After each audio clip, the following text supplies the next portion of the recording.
Okay, good evening and welcome to the day 9 or last day of the interactive session, because I think you have some more days to go as you attempt quizzes.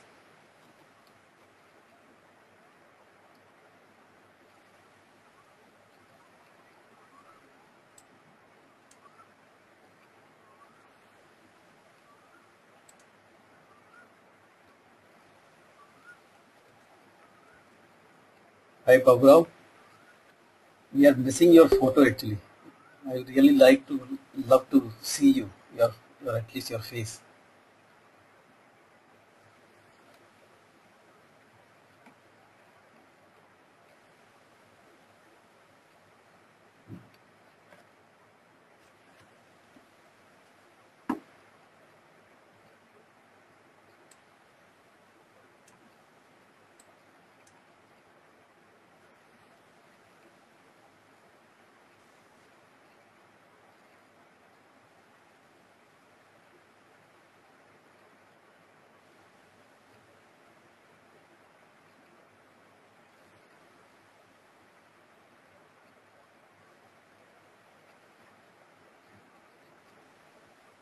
Yeah, Prasad got some emergency and he said that he has to go to some place and he will come back once he's done with that. So probably he's got sucked into that.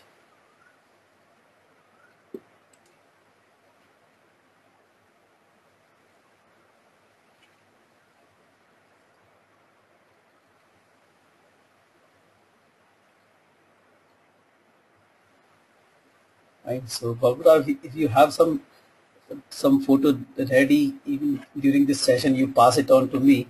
I will still paste it on your on the wall. You all will be able to see your photo.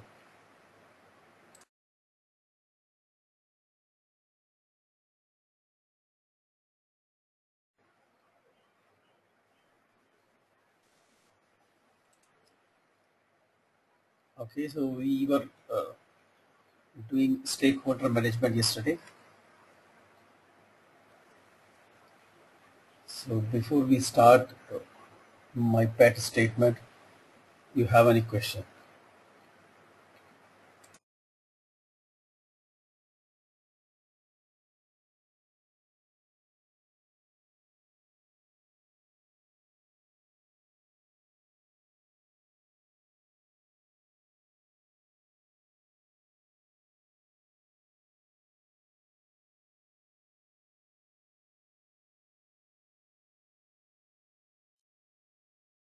No question?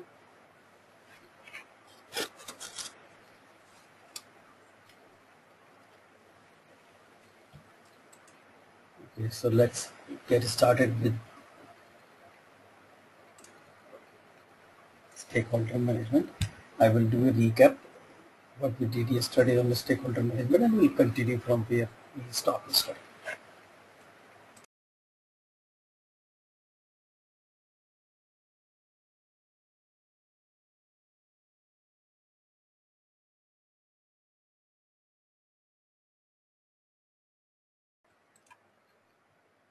Okay, so stakeholder management is one of the important knowledge area, and because taking care of people around is one of the most, or I will, if I say, is the supreme responsibility of the project manager, I will not be wrong.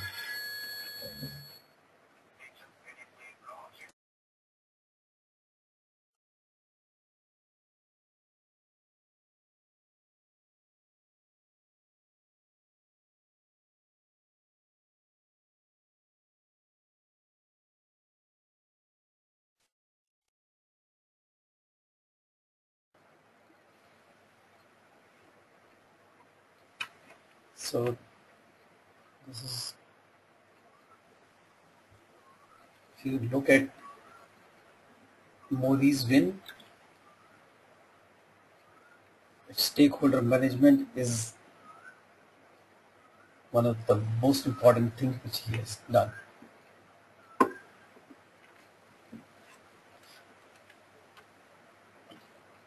Stakeholder management is, if I say it is more political, there's nothing wrong about it. We only have to see this, that politics means not bad.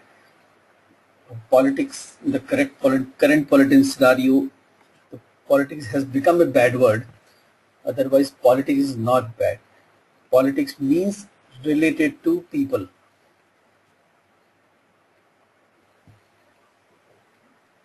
How you win people is what politics is, and this is what stakeholder management is all about. There are stated lines which are written. It's easy to read them, but there is a lot written between those lines. I normally tell them hidden agenda. Everybody knows about hidden agendas, and it is considered as a one of the bad thing, because person want to do something but he's not telling. But let me tell you, we all have hidden agendas all the time. There is nothing wrong about hidden agenda. We dislike them because it is difficult to know them. And because of the hidden agenda, we often get surprised results and surprise actions, and therefore we hate them. So instead of hating them, we should proactively look the things which is going into the mind of the person, which that person would be trying to achieve, but he will not be in the position to state this, will not be able to speak it out. So this is very important, that we all have several things to achieve, several things to do, but we are not in the position to tell all these things, and it is absolutely legitimate. The problem occurs when we think the person should be truthful, tell everything before doing something. It is not the case.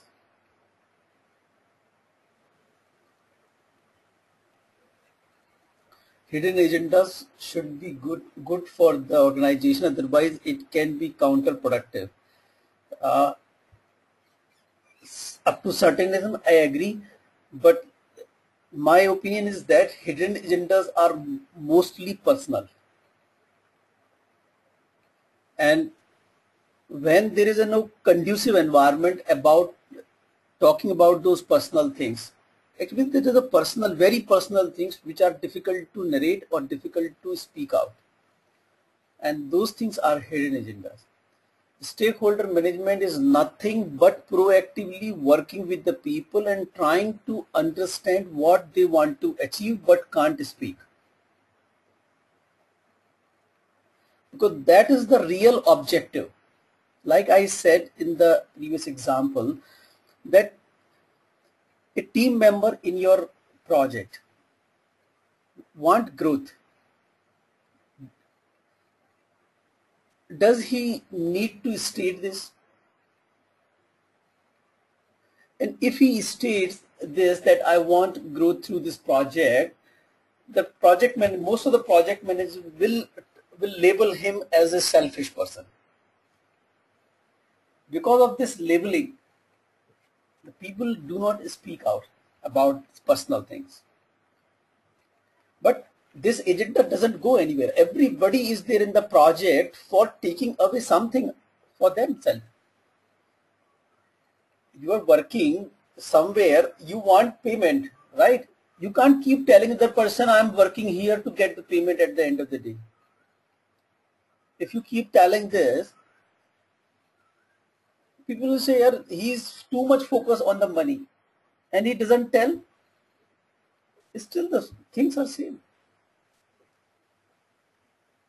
The person is there in the organization for the growth, for taking away something which will help him to grow in the organization or outside, get stars in the resume.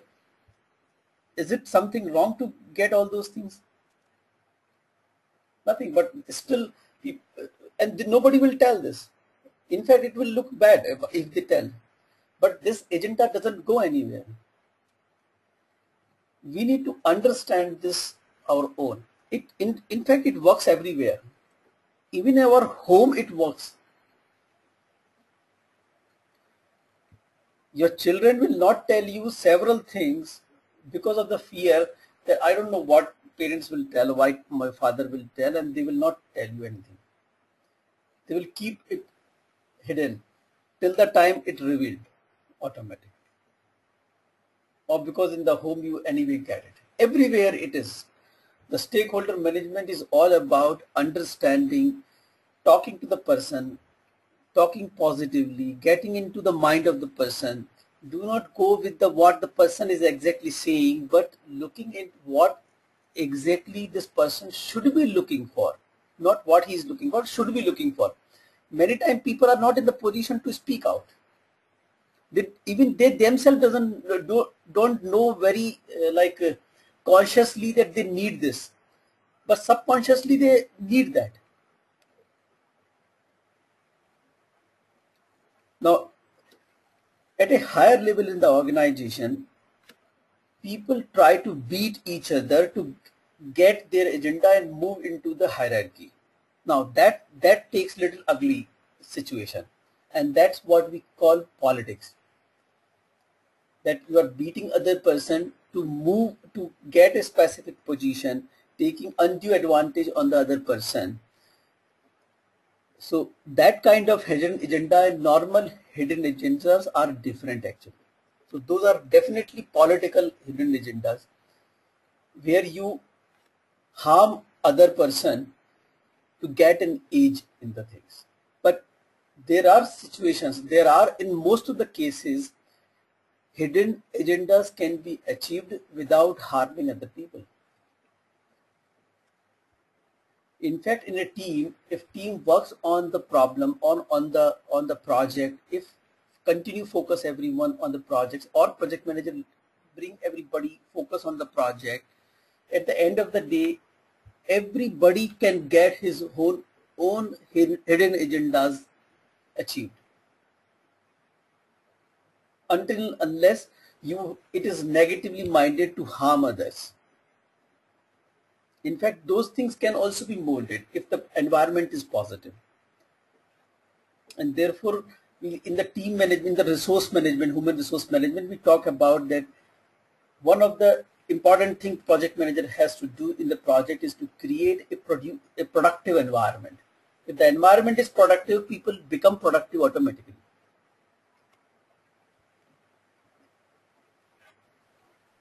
So we should not hate hidden agendas, but we should work forward to know them upfront and work for that.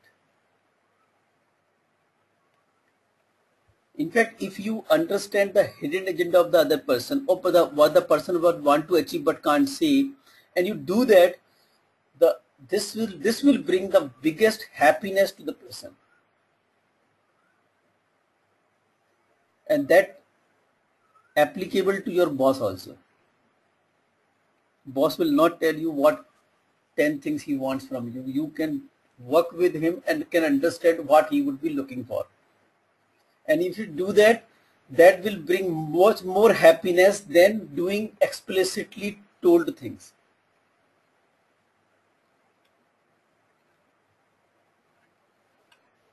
And that is what stakeholder management is all about.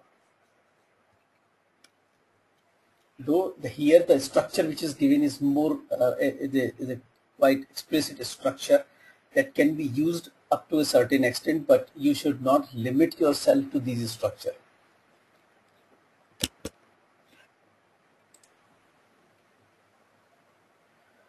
So yesterday we discussed about identifying stakeholders, and we studied about this power interest grid, and we saw that how we can see that the people who are low interest or low power, they should not be forgotten. They should be kept in the visibility. They should remain in the mind because they may move to any other position. Sometimes people are dormant. They don't speak, they just look, and they are not concerned. They will become concerned when some results started coming up. And at that time, this person may move even to manage closely or keep satisfied. We say most of the team members are in keep informed that they may not have much power, but their interest is high because they have a lot of takeaway.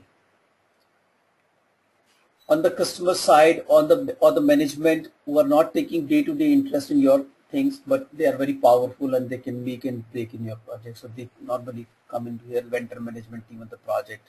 On the client side, your senior management as customer side, there need to be keep said. We need to understand what kind of information they are looking for from this project and keep providing them this kind of information, what they are looking for.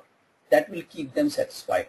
At least we keep listen to them, what their opinion about the project, what they are looking for, what is their purpose actually. Many times may not be so explicit, as I said just before. Manage closely are the stakeholders which are working day to day with you, but like client project manager, they may be powerful as well. So there are many people in the project directly involved. They are definitely be more interest, so their interest will be high, but some of them will be having high power as well. So they will become in the managing closely. Maybe your client project manager, maybe the architect at the client side, maybe the manager's manager. These people can be in this, and based on that, we should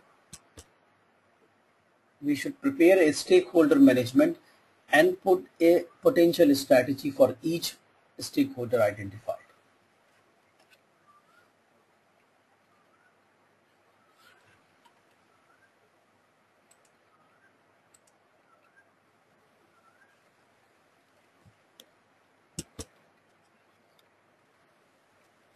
And then we need to plan for stakeholder management. So basically, the idea of stakeholder management plan is to how to engage stakeholder in the project, how to move from one state to another state, the current state to the desired state, and how improve the satisfaction of the customer, of the stakeholder. So one thing which we discussed yesterday, that in the analytical techniques, there are 5 states of any stakeholder. One is unaware, he doesn't know that he's in the project or he's involved in the project. He's resistant, means whatever you are doing, he's against it, and we normally put some roadblocks sometime. Neutral, he is there but neither support you nor against you. So there is a difference between neutral and unaware. Unaware person is not neutral. He is unaware, he is not knowing, he is not even understanding that he is a stakeholder in the project, probably. Neutral is there, but he is taking a neutral stand.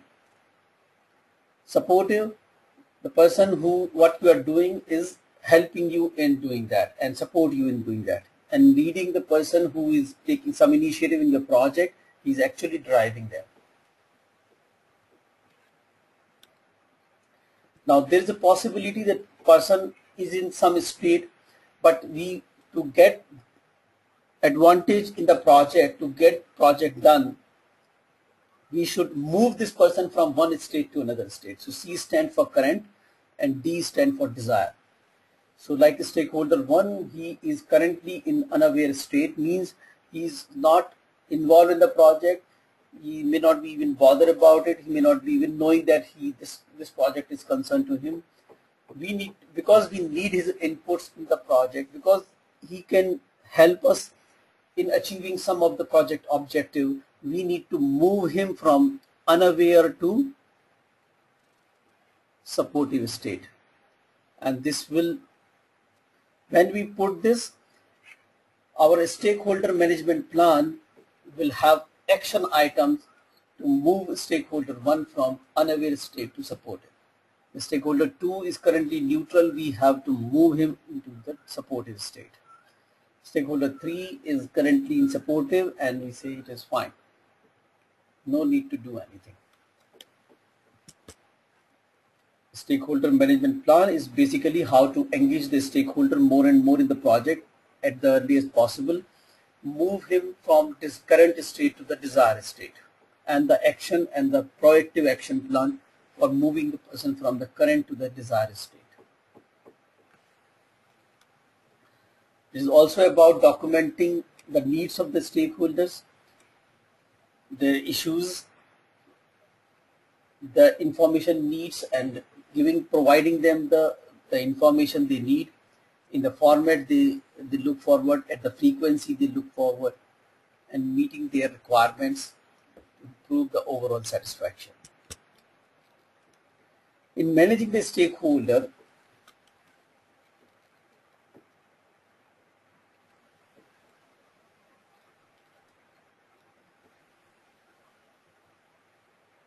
is basically continuously engaging the stakeholder and taking care of their needs, their issues, and resolving them. And this is from end to end, from the beginning of the project to the end of the project. Engage a stakeholder at appropriate stage to obtain, confirm their continued commitment. Negotiate with them, seeing that what they are looking for, what is not happening, and so making it happen. Looking at if they have some problems or issues, working to resolve them. As we have understood earlier, the stakeholder influence is very high in the beginning of the project.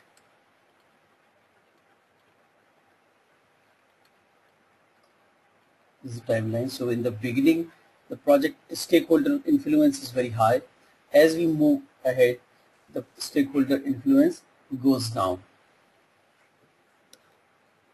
So managing stakeholder in the beginning is much more important than this. Here you see that managing stakeholders means you have to continuously communicate, use your interpersonal skill, management skills, and output is issue log.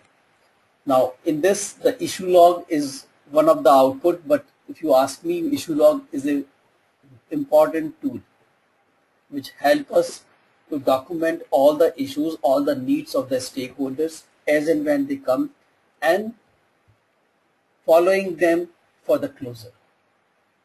So though PMI says issue log is an output, I say issue log is not output. Issue log is a running document, and which is a tool where we document all the needs and concerns of the stakeholders and take them to the closure.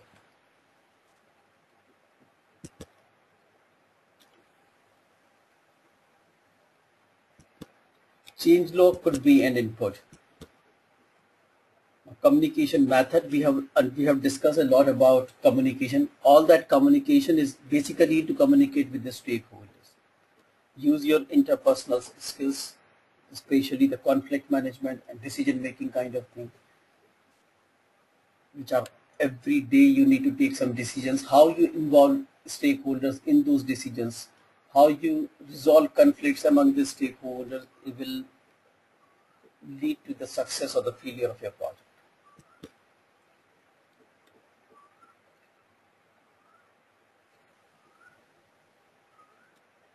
Management skills are nothing but, as we are learning from beginning to end, these are all management skills that is influencing the people in the favor of project.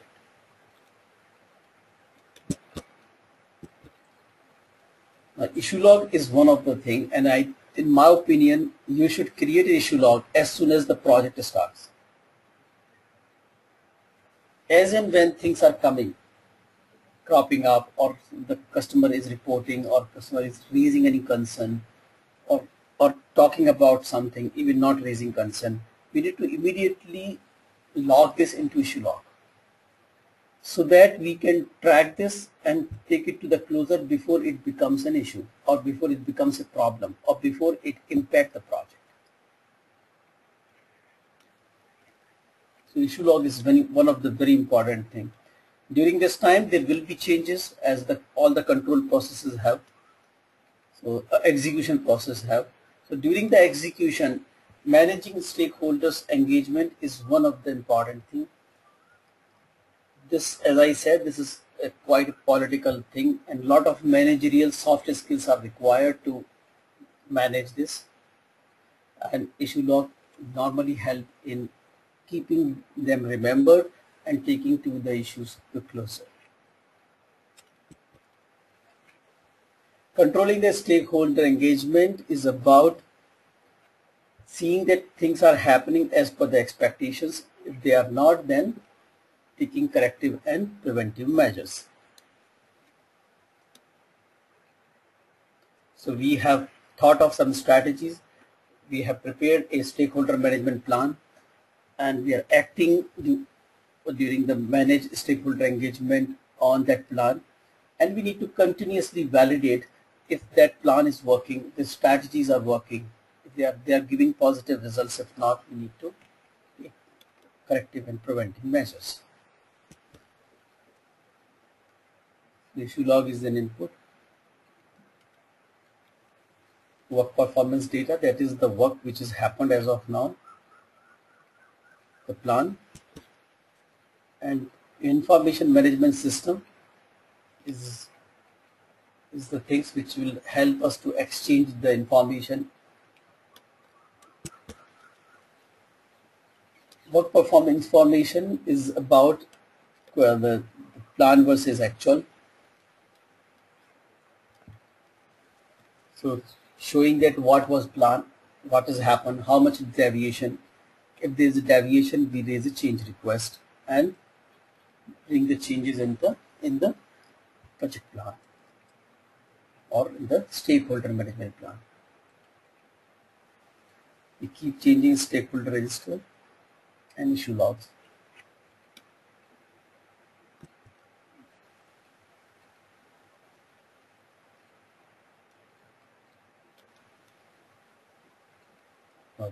Definitely some processes in the organization will change based on our experience with our stakeholders, and these are one of them.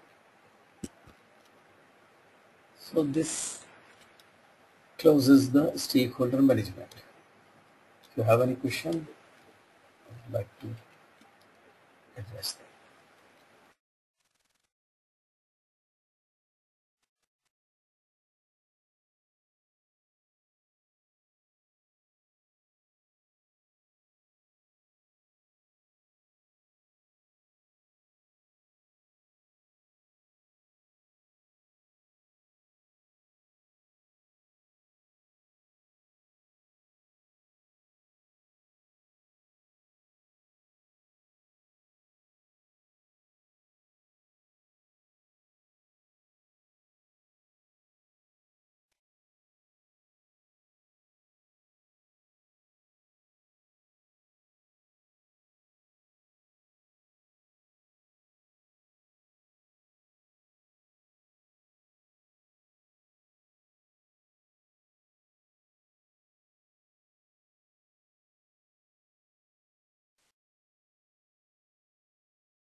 No questions?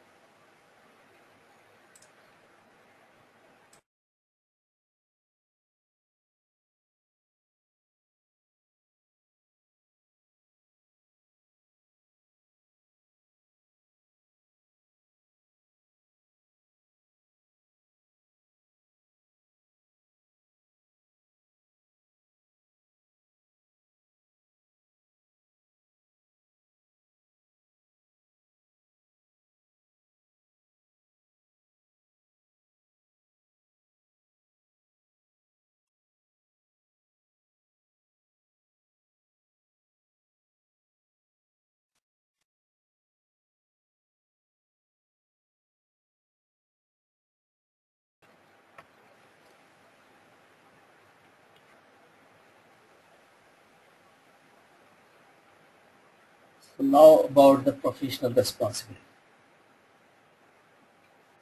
So PMI has a code of professional conduct It's a one-page document. It's about how the members of PMI community should behave or should respond to various situations. It's more related to the ethical response to the various situation. So I have compiled this into a PPT and to showing them what are the important things here. When you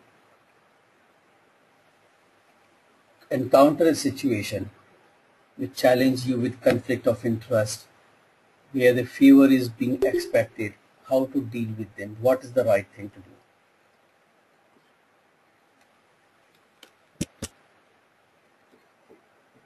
So the expectation are nothing different than any society expects from its member. Any society in the world, whatever they expect from their members, and normally the same thing is here also expected. Do the right things, okay? Follow the right processes. Act ethically, fairly and professionally. Watch the conflict of interest and stay away from there. If there are violations, report them and deal with the problems upfront with the person with whom you have a problem. This applies to all the PMI members.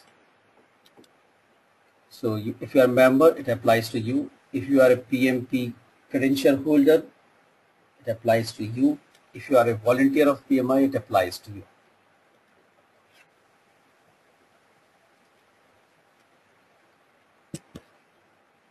There are four main important parts of this.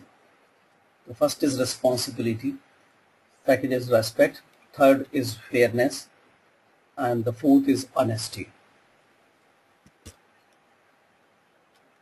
In every section, there are two types of standards. One is aspirational standards and second is mandatory standards. The aspirational standards are not optional. So don't consider that because it is mandatory, these are optional. No, these are not optional.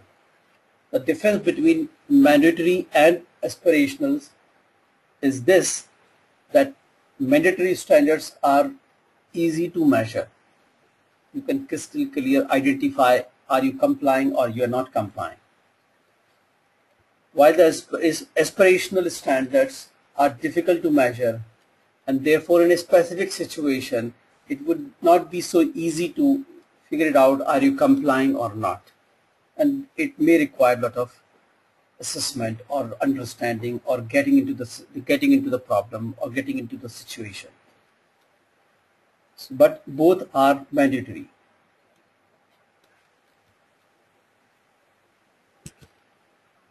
Let's look at the first one, the responsibility. What does it mean? It's simple that we have to take action, and when we take action, we take the ownership of the results of those actions, and those results have come up because of taking actions or because of not taking action.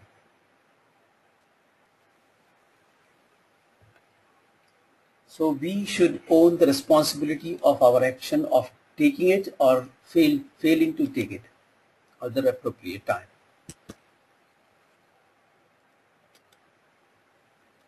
The mandatory standards are this, that we should uphold the policies, rules, regulations, laws of the organization, of the association which we belong, and the country in which we live, and the state where we work or we live. If there are some unethical or illegal conduct, we should report them to the appropriate authority. So we should bring the violation of the code of conduct, the appropriate body. We should pursue the disciplinary action against the person who retaliate or for a proper action.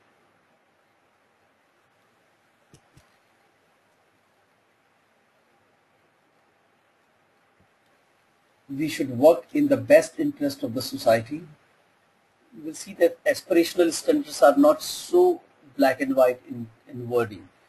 We should work best in the interest of the society, of the public safety, environment, the organization, and the people around.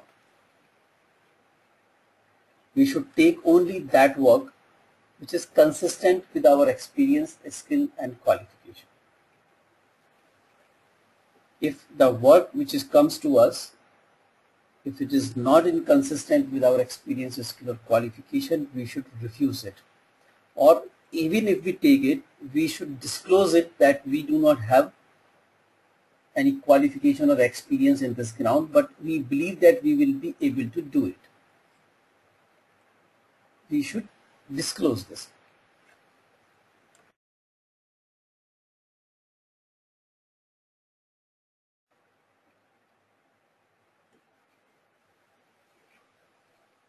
Walk the talk. Walk the talk.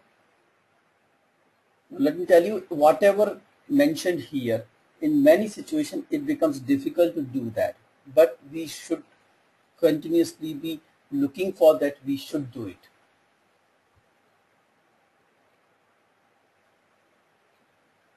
So if we have take actions, the actions are wrong, maybe there are errors, there are omissions, there are mistakes in that, we should accept that and take accountability of the results.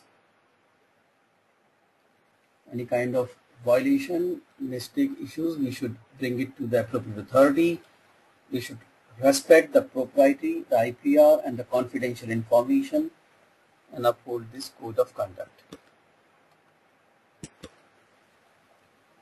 Respect. Respect means respect yourself and respect others who are working around you. And therefore, you should foster the mutual cooperation. Encourage the mutual cooperation. Keep high regards for yourself and for the others. What does it mean? We should negotiate in good faith, in the interest of the project, in the interest of the organization, not in your own interest. We should not work to influence the decisions or action in our own benefits. We should not act in any abusive manner, and respect the property right of the others, intellectual property right of the others.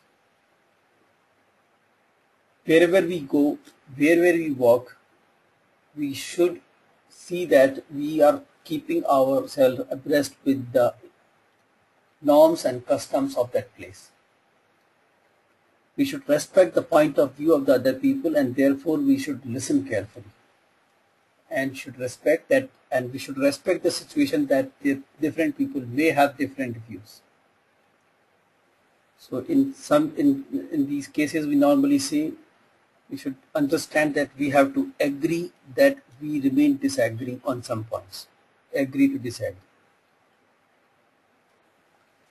If we have problems or conflicts with someone, we should handle it upfront and with only the person with whom we have conflict, not with other people. We should not discuss with other people, but discuss with the same person and look for the resolution, the problem solving, the confronting.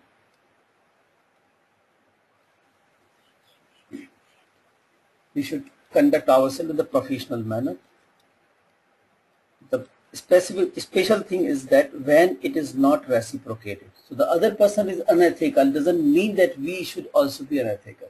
We should continue. That the challenge is normally we do, but challenge is when the other person act unethically, and then the questions come what we have to do. The third thing is fairness.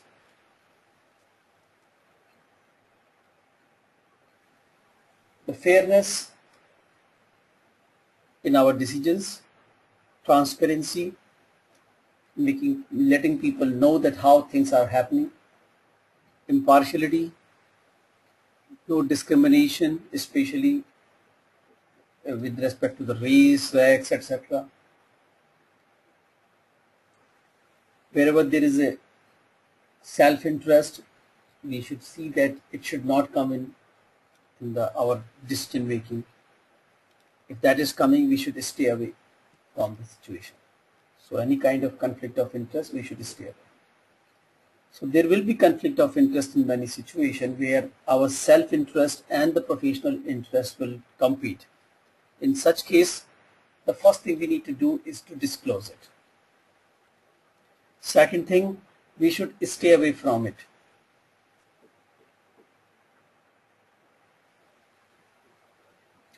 We should refrain ourselves, we should stay away from engaging into a decision making where there is a possibility, not even happening, even there is a remote possibility of happening that our self-interest may come into picture or may influence the decisions.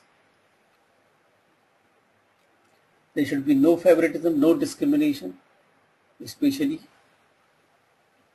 in gender, race, religion, disability, nationality, or sexual orientation. We should apply the rules without any favoritism and prejudice.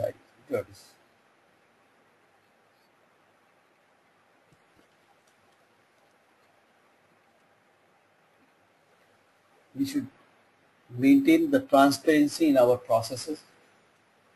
The people who are affected with the decision of the decision you are making, they should know that how the decision is being taken. We should continuously, on a repeated basis, frequently test our impartiality if we are really impartial or something somewhere going wrong, and correct it. If there is an information, whomsoever is eligible to it, they should have equal access to it. And it should not be available to the people who are not eligible for it. We should provide equal opportunity to everyone who is qualified.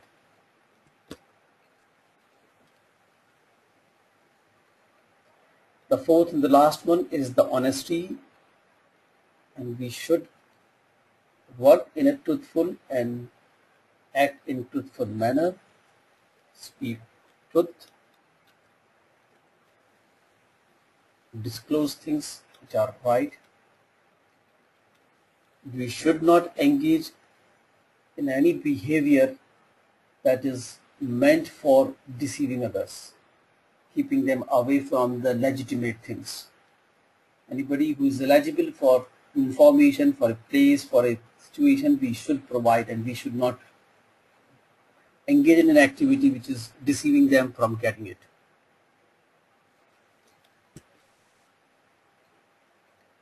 Try to understand the truth.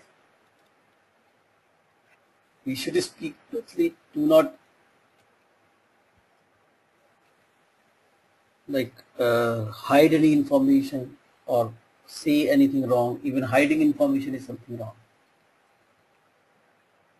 We should provide the accurate information, make commitment and promises, and should honor them. Create environment in which others feel safe. So if we are talking to a team members, we must make sure that he is safe to get the honest opinion from him. Okay, some more things in that. How we should balance the stakeholders' interest. So we should take this way in the priority. The highest priority to this, then this, then this. So first, when we balance the stakeholder interest, we should see that any decision, any action is taken should be in the favor of business case. Why this project was initiated? What was the reason for it? If that reason is being met, everything else is secondary. If that is met, still there are things, then we need to look at the project charter, the objectives which are defined here. We should take action in the favor of objectives defined in the project charter. And the third thing is that we should take action in the favor of triple constraint. So balancing the triple constraint, it is something like this. The scope, time, and cost. We should keep this triangle in shape. Anything happen in the project, it either impact scope or impact time or impact cost. And we should see that if it is impacting time, we should balance this triangle by taking appropriate action on its scope and cost to meet the project objectives.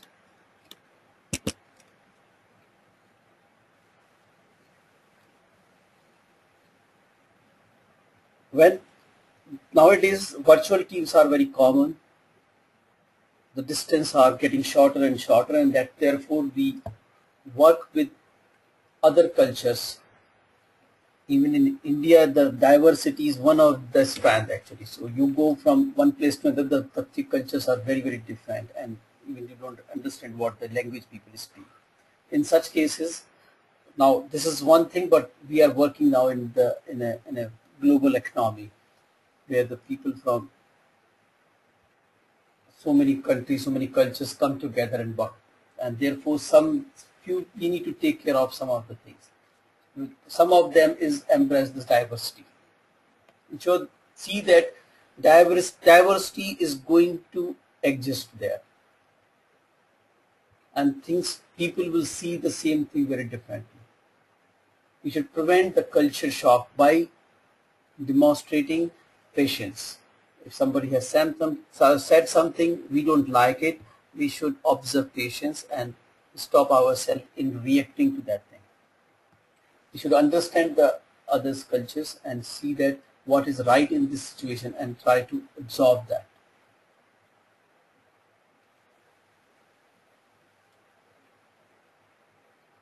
Uncover the communication preference in identifying the stakeholders. Uncover the respect, different work ethics, and the practices of the team members, and provide training wherever required. How we can like prevent culture shock in the across the culture?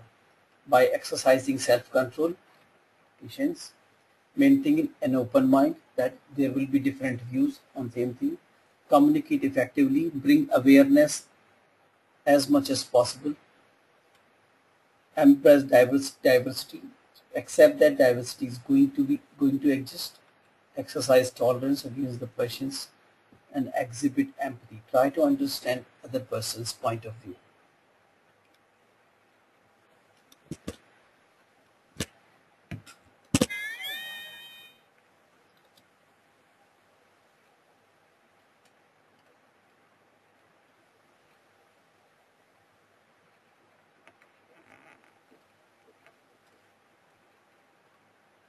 All the chapters are covered.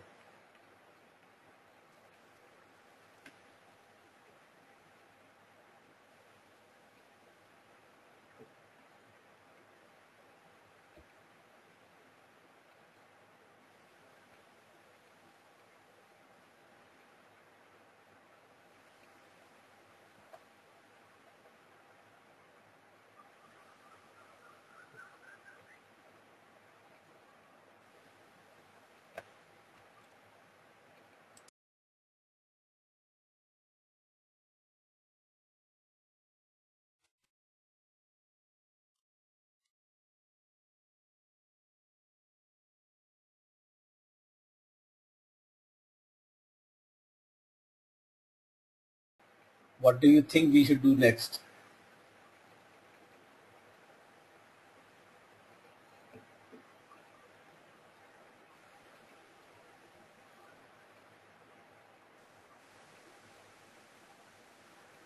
Nowadays, do people have all these traits? Yes, why not? People have.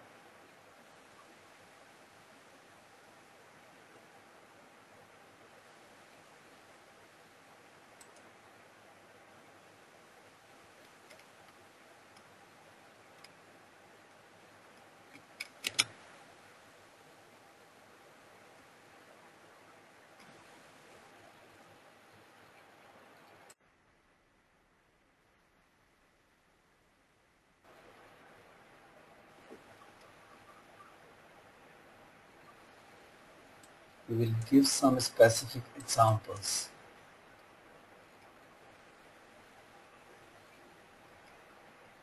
Nowadays, do people have all these traits? Yes, people have all these traits. Many people have. Many people, and in fact, there is a possibility that when you do, there is a deviation. But I think we should always look for that we are deviating and should come back on these principles. These are the principles which take to the success. I think everything else is shortcut and will ultimately give problem some point of time. That's what I have observed. So these are timeless principles. My point of view is that's right, but my point of view is if everybody has this traits and everybody. I'm not able to hear you. Your voice is very low. And now, what I was trying to say is if every person will follow this and have the traits which we have just discussed in the professional responsibilities, then we will be living in an ideal world, which we are not. But what is the problem in living in an ideal world?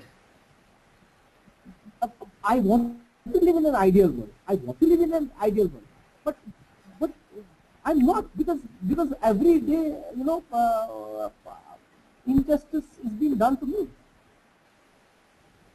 So what do? We should reciprocate it with another injustice. I'm not saying that. But what I'm trying to say is, how can we make such a society where all the people, at least 90% of the people, follow these principles? We can. I believe that we can. We are not. We are far away from there. I agree, sir. But see my for the past professional experience of 10, 12 years and my life of 37, 38 years. I hardly have come across the people, people who there are people. I'm not saying they're not people, but they are neither. They are in minority. See, good people are always in minority. Tell me when was the... No, but I take it in a different way. I take it in a different way. Yeah. Because of these kind of people, because of bad people are there, there is a problem. So when there is a problem, there is an opportunity. We have got an opportunity to be a good. That's what I look at it. In fact, more the dirt is, more cleaning is required. But how long? Lifelong. How long should we be cleaning the system, sir? Lifelong. What you can do?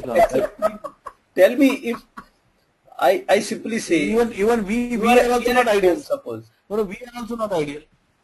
We are not ideal. Let's try to be. Try to observe these principles. See, these principles are not new. If you see the Indian civilization is at least 5,000 to 6,000 years old. Okay, nobody knows actually who wrote Veds, right? And this is exactly what is written there. In fact, that is a very small thing what is written there. And it is 5,000 years old. People are preaching that this is what at the end of the day will make you satisfied and go away satisfied from this world. Why do bother about others? I want to be happy. Should I do myself good things so that I remain satisfied? Let other people misuse it and go into a different direction. Let them not be satisfied. I will I will do the things which will make me satisfied.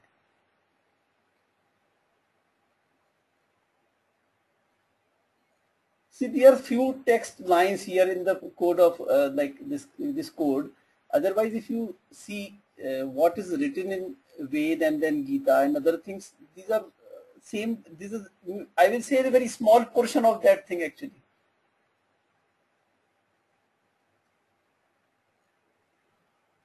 And if you look at Gita, right, the Krishna is telling all these principles to Arjuna in the middle of the war. War is about to start and this is kind of preaching is happening at that time. And you are there to kill people.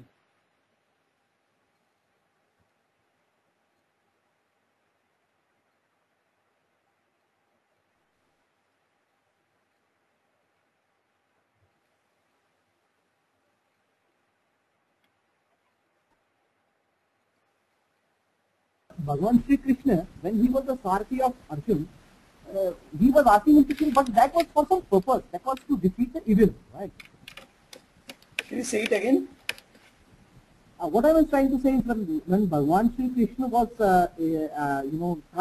telling Arjuna to kill people, it was for the for abolishing the evil, correct? It was Yeah. not for any,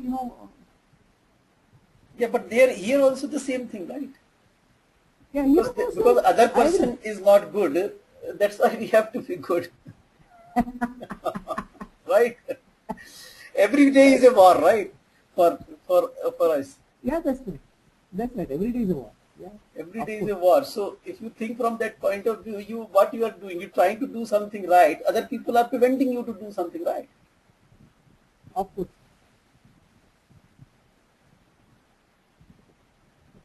It's difficult. I can understand when see the short term always take precedence over the long term. That's the only difference.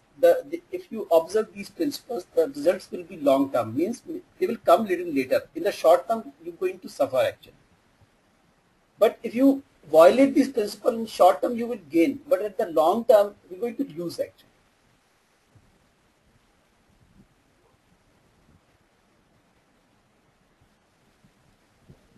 And I that's know. why most of the people don't understand this. That is why they do faulty practices. In fact, that is the best thing. Most of the people don't understand. That's why we should understand it. We should understand. Correct. See, it is not about us. It is not about anybody else. The whole thing is that we are influenced by others so much that we cannot stay with these things because we are influenced by others. We have to stop getting influenced by the other people. That's all. Otherwise, you respect these principles. If no influence is there from outside, you continue observing these principles, right? Correct. The only thing the others' influence actually deviate me from there. So what we need to do, I have to stop other people's influence. Whatever he's saying, I don't listen to this. I listen to what what my heart says. Self-confidence. Self-confidence and self-consciousness. Self-confidence.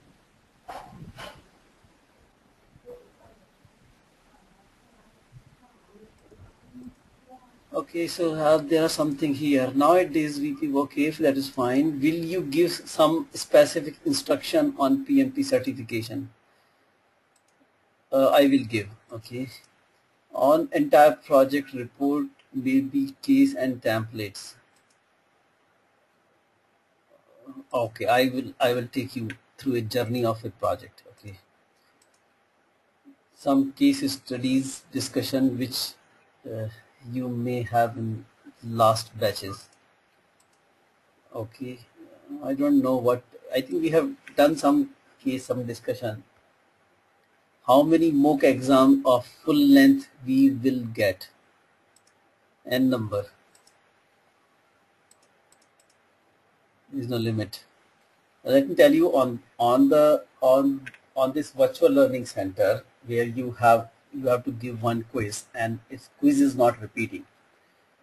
This situation is only till you complete everything there. If you complete all the quizzes, it's fine. You complete the requirement of completing this course. Now there is a full length exam also given there, which is an option, which is optional, which I have kept optional to cover up some losses in the time. So if we have lost some one session you could not do, you can invest time in this exam, which will cover up your 4 hours. Okay. Anyway, we have 2 hours more in this session because we did on first Saturday. We are doing 3 hours every Saturday, Sunday, but we also did on first Friday 2 hours. So it is the total interactive session supposed to be 24 hours, but they are now 26 hours basically. So we have additional 2 hours anyway. So the 36 hours can be matched. So the thing is that you need to attempt all the quizzes to complete this course. Once you complete all the quizzes, we will move you to the practice area. Now in practice area, you can do these quizzes n number of times. There is no limit. Every time the quiz order and the questions changes, you have 1 hour mock test, 2 hour mock test, you have 4 hours mock test in that practice area. The thing is that how quickly you have to move that practice area, that will only happen once you fulfill all the requirements of this course, that is, do all the quizzes. What you need to do once you complete all the quizzes, because I do not keep monitoring you, you just drop me a mail that you have completed all the quizzes.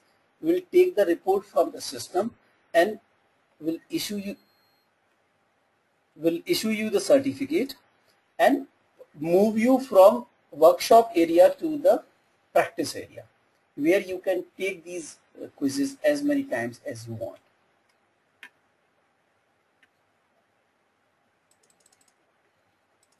Okay.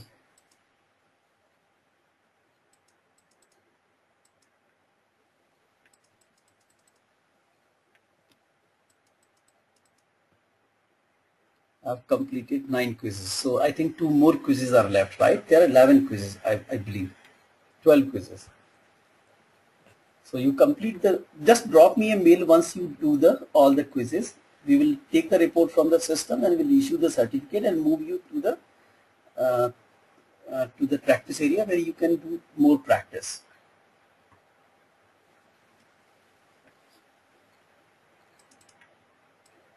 Okay, so what my suggestion is, don't keep this attempting quiz on pending things, because in the last session we did, one person is still taking quizzes. So his certificate is pending with us. I discourage such kind of things because it will take you away from your objective of attempting like exam. In 1 month you should give exam in next 1 month if you continue practicing. So we will help you out on doing that. Whatever you have any query, you please raise it. I'm available all the time. All the queries will be addressed here.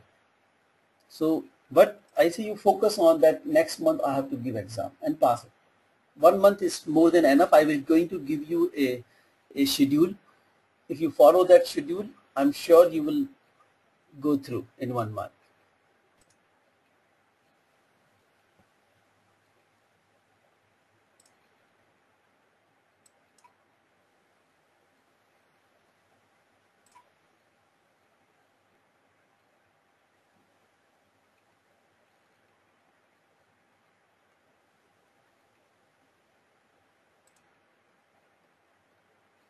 Let me take you through the project journey. So this is, if you see, this is initiation, this is planning, this is execution, then monitoring and control, and then closure part. Okay, and we will run through this, that how a project normally get executed and how these processes come to you and how you act on them.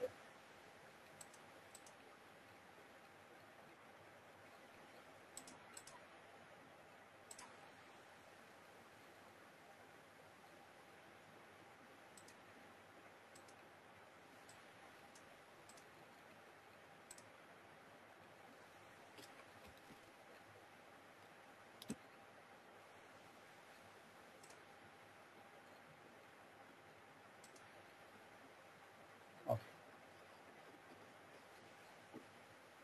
Right. So when the project is start with the project charter.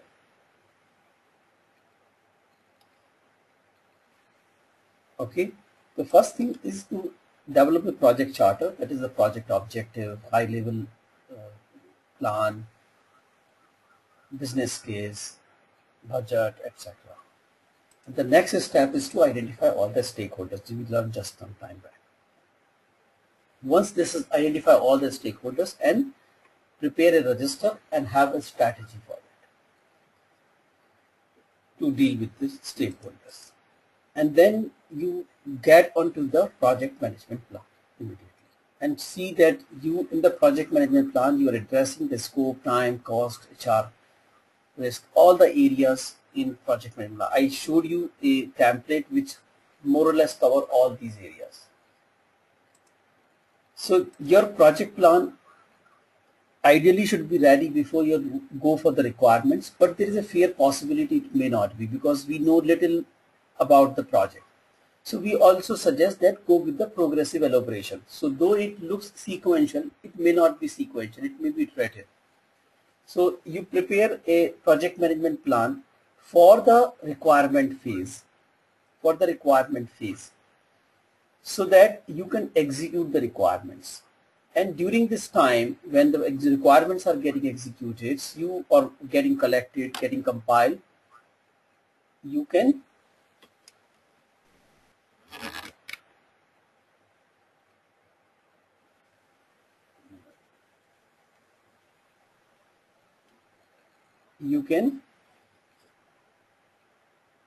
prepare the rest of the plan also. So in the requirement, collect requirement, prepare a requirement document, and also prepare a requirement traceability matrix. And when you have these requirements, you can also prepare a scope statement and work breakdown structure. Now, once the requirements are done, normally work breakdown structure take or need some kind of planning so that you have as detailed as possible. Once you have work breakdown structure, you can further go and identify activities for all the work package. Once you have activities, you can prepare a network diagram, means identify relationship. Calculate duration estimate or estimate duration. Identify the required resources and prepare a schedule. You need a tool to prepare a schedule. Without tool, keeping schedule is difficult. At least managing changes in the schedule is extremely difficult. With this and this, you can also estimate the cost of the project. So this cost estimate is a bottom-up estimate, means you estimate at the bottom level and then sum up to the higher level or the project level. Then you match it with your estimates you have given to the customer in the beginning. And then if there is a changes or there is correction required, make corrections. Because you have schedule, now you can distribute your estimated cost to each activity, and therefore you prepare a time phased expenses or time phased spending of the money you have, and that will called budget. Month on month, how much you are going to spend. When you work out, that is called project budget. Once the project budget is there, okay, something you see here, they are sequential. They come one after another, but in the project, they may not happen exactly that way. So be careful about it. It does not mean that this is the only way to do. While you are preparing the project budget, you can also have some staff because you are doing requirement. You need staff on. So it's not necessarily that once the project budget is ready, only then the staff will come on. No. So basically, this is all planning as such. And during this time, there could be some, in parallel, some execution can also happen. So you, in the planning, then you identify the responsibility assignment matrix. You identify the resource loading sheet, that who will come and when who will release on the project. Prepare a staffing management plan. Prepare a risk register by identifying risk. Do a quantitative and qualitative analysis. Prepare a risk response plan. Now once this is there, you also figured out that are you going to buy something for this project from the outside. If that happens, then you have to prepare a statement of work for procurement, release an RFP, RFQ or RFP or invitation for bid, IFB is basically not RFP, and prepare a selection criteria to select a vendor. Ideally, once you have the plan, then you execute, but these things happen in parallel, and therefore this execution though shown after plan, but we should remember our cyclic diagram that plan, execute, monitoring and control, then come again. So these things are not exactly in sequence, but they come in parallel. So once you have all the plan with you or sufficient plan with you, you can first thing on the project normally happens as soon as you have prepared some plan, you acquire the people or the required people at that time. Because for any type of execution, you need people. Once you get the people, they execute the project plan. During when they execute the project plan, you need to manage the stakeholders, perform quality assurance activities to ensure that the deliverables should be of quality, do some team development activities, manage team, give them feedback and see that if they're improving in their performance, continuous improvement, procure the things which are to be procured for the project. Now, when the project team will execute the project, they produce deliverables. You need to measure the quality matrix, collect the execution data, that is the work performance data, prepare some status reports, and wherever possible or wherever required, issue a change request. Now, once your deliverables are produced, you have collected the execution data. It is monitoring and control which come into picture. That is comparing the execution data against the plan. When the deliverable is produced, it go to the quality validation, quality control. And once the quality control is done, it go for scope validation for the completeness. So here first check for the correctness and then check for the completeness. You take the quality matrix and then compare them. Then you come to the what is the variance in the project. You have prepared the project report, which will be then prepared then send out the reports of the performance to the various stakeholders. Raise change request whenever required. Control the schedule, control the cost, control the risk, continuously repeating the risk assessment, control the scope, and administer the procurement. See that the vendor is complying with the terms and conditions. You also comply.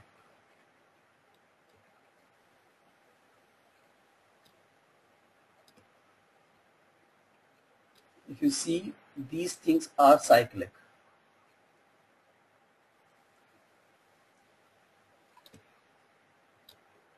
So it is either through change request or through preventive or corrective measures. Once your all deliverables are produced,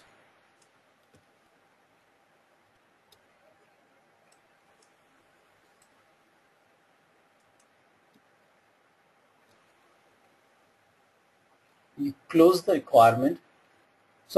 procurement before you close the project.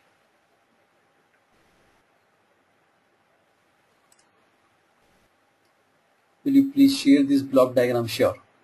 Whatever is happening here will be shared with you. Okay. This way you close the project. This is how normally project executed. So what you need to do in the planning, in the sequential, then what you need to do in the execution and controlling is part of this. So this diagram could be, you can print it out and put on your desk, and will keep guiding you what you need to do.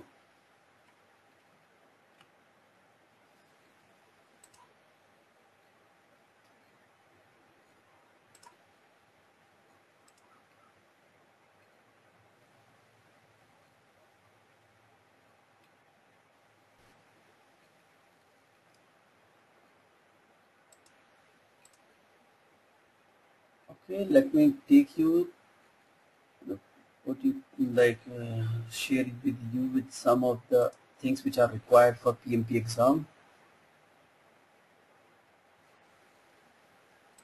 First of all, we have summarized all the formulas used in any chapter in PMBOK in one of the document. I will share this with you. So you have one place, you have all the formulas at one place. Wherever the formula is used, you just refer this sheet. It also has those formulas which we might have not discussed.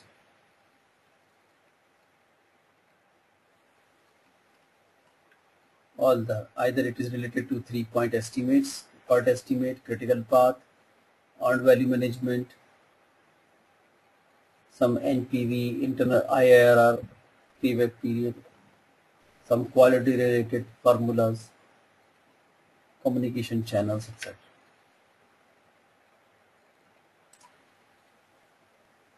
Okay, there is another thing which you need to do is, you need, the longest part in the application is reporting your experience, that showing PMI that how you have accumulated 4,500 hours of project management experience. So I have prepared a sheet. The sheet is based on the form which PMI through you when you applying for PMP exam. Okay, though PMI give you facility for draft save, come again and come and start, but what I suggest you, use this sheet, document all the information about your projects, and when you go to applying for PMP exam, you copy paste from this sheet. Okay, so these are the various fields which you need to fill in the application form for to show for every project these things to be filled up. Okay, so instructions are given here already. What you need to do, everywhere it is mentioned. Here you have to mention that Do we how need many to hours. share the real project which you have done, details in this document? Sorry. What I was asking is, do we need the details which we need to share in this template? Are those the details of some real project which you have done? Right. Yeah? Okay. Okay. Got it. The prerequisite is 4,500 hours of project management experience, and they need, PMI need project-wise detail, and it's here they must show that how many hours you have put in initiation, how many hours in term planning, how many hours in execution, how many hours in controlling, how many hours in closing. On one project, you may be having some experience in execution control or initiation or planning, but overall, like including all the project, you should have some experience in all 5 areas, and it should exceed 4,500 hours. And here you define that what exactly you did, what are your deliverables in the project, and once you do this for every project.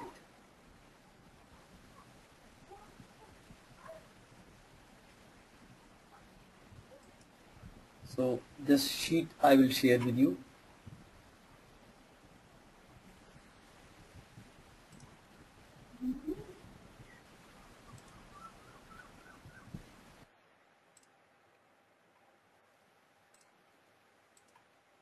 There are some references here for further study. So there are two sections here. One is project management, means you want to get into the depth of the project management, or you focus on PMP exam. Both the people normally join this program, so I have separate recommendation here.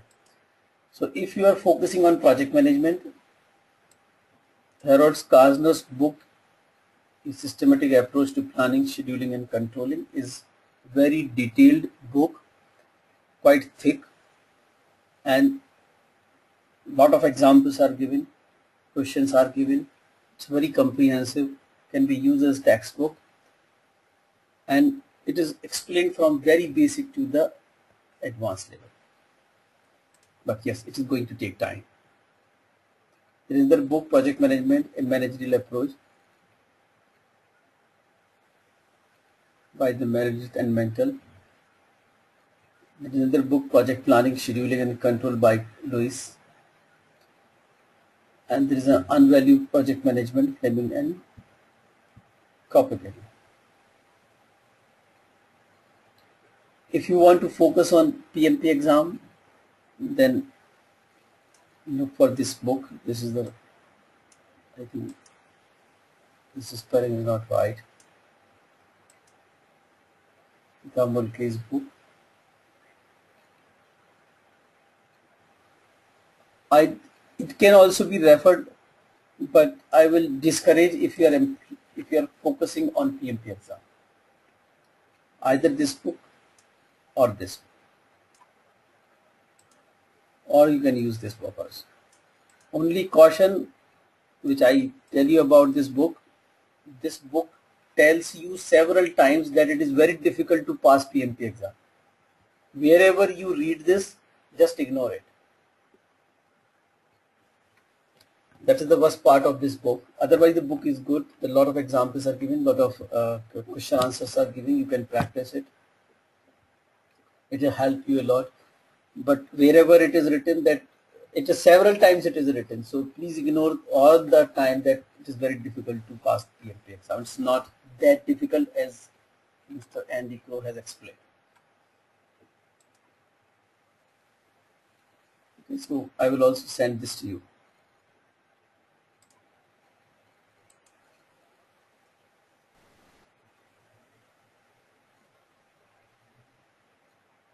Okay, I have prepared a project, a plan for a study.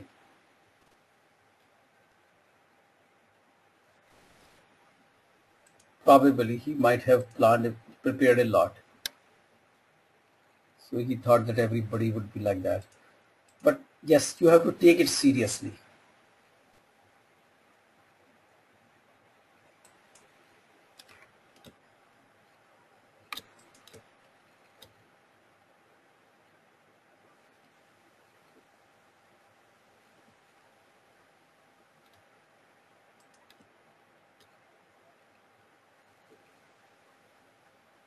Okay, so look at this.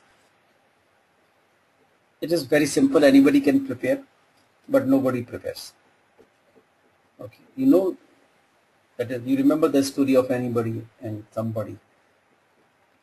So I become that anybody who prepared this.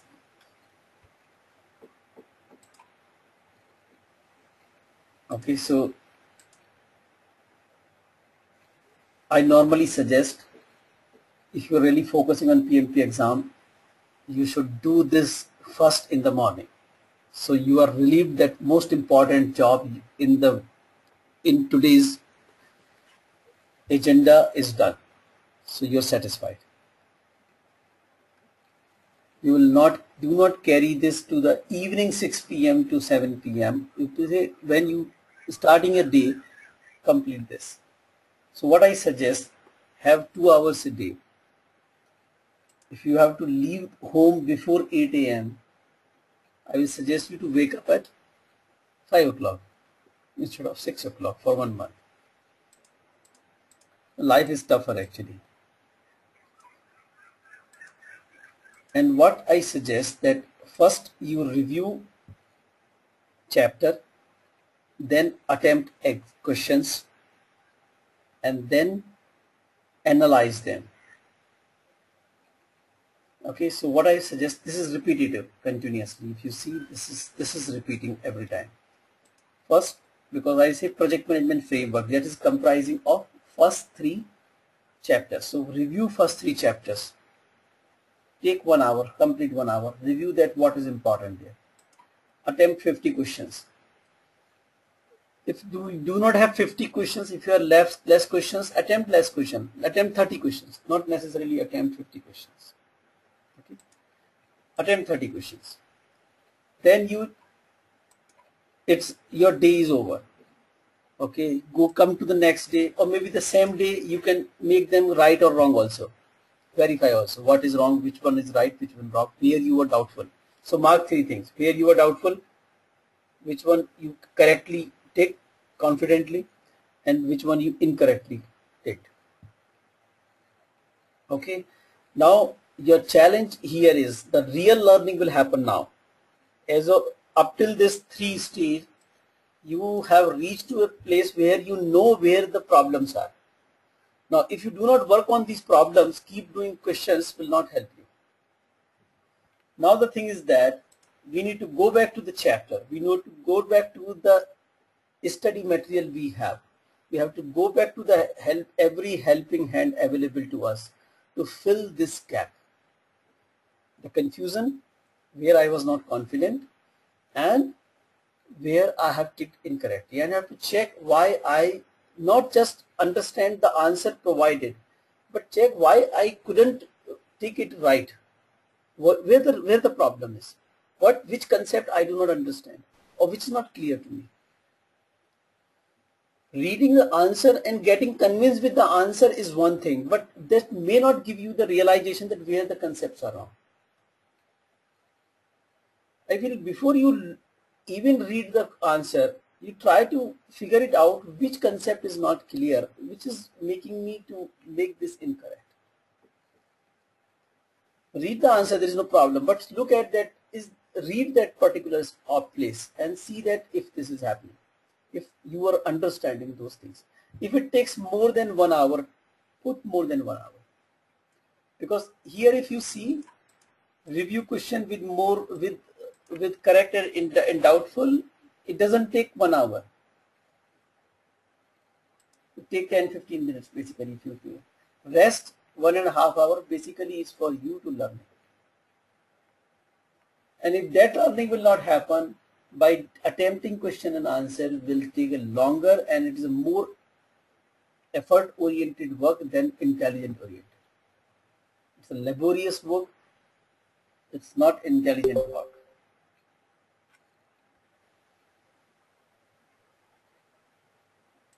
Do this for every chapter. Integration, then do for integration. Then do for scope. Then do for time. Continue doing this.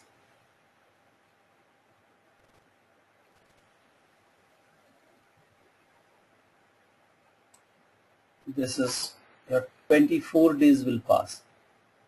25th and 26th days you do 100 questions, means 2 hours, half length question, half length mock test, and last thing you do full length.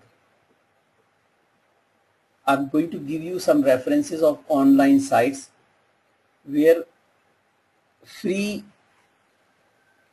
questions are available for practicing. Use those links because you need not going to spam. Once you are done with whatever stuff we have provided, you go with those free links, attempt question, attempt mock exams. My suggestion to you this: pass marks is 61%. Do not go to the exam until you achieve more than 80% in your mock exam. Your mock exam, if you get the mock exam, if you get more than 80%, I think you can go and attempt the final exam in the Promatic Center. Are you going to upload 50 questions on each topic? 30 questions are there. and they will be available still now. There are not 50 questions. We plan to do this 50 questions, and I think in very short time you will see there are 50 questions on your things. I'm not committing any time, but we will do it very fast.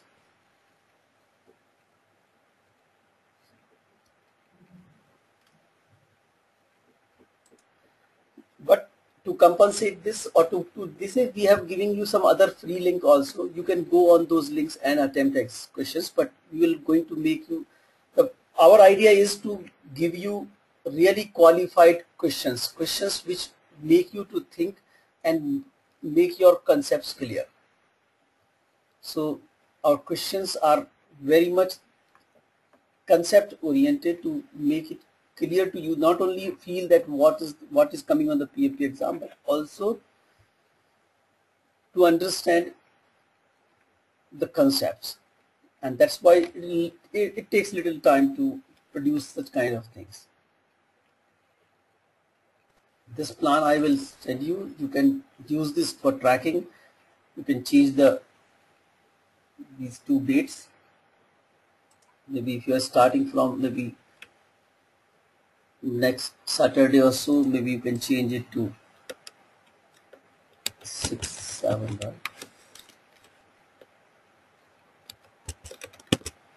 So your everything is complete. First two dates, if you have changed, all other dates will change automatically.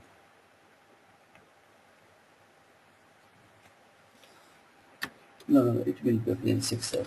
Sorry, 6.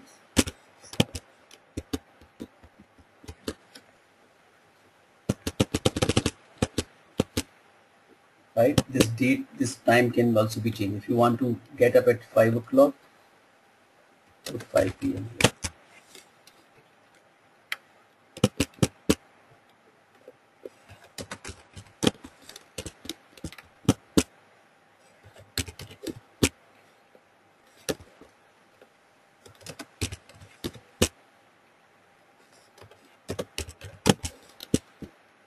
I normally suggest morning time, best time, very less people, nobody will disturb you, and you will be relieved. You will be satisfied that most important thing is done in the morning first.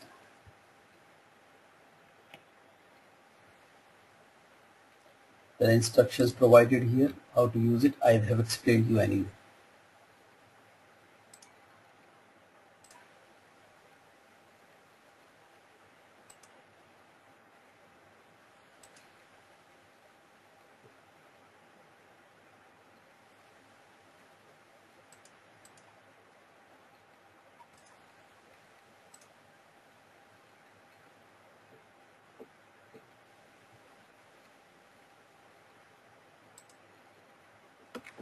But this is evening.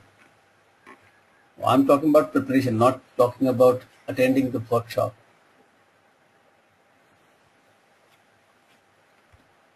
Attending workshop is driven by me, but self-study is driven by you. If you postpone it for evening,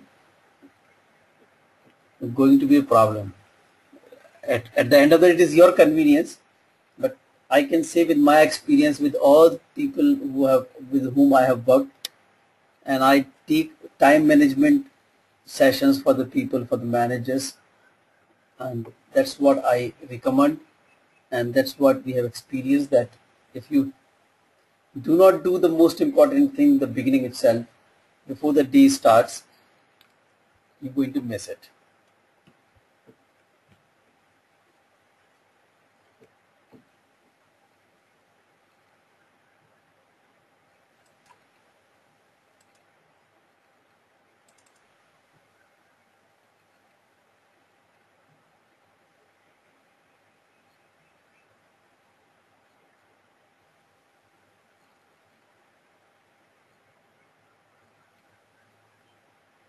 Oh, really? Yeah? Okay, no. It was 5 a.m. actually. It was my mistake.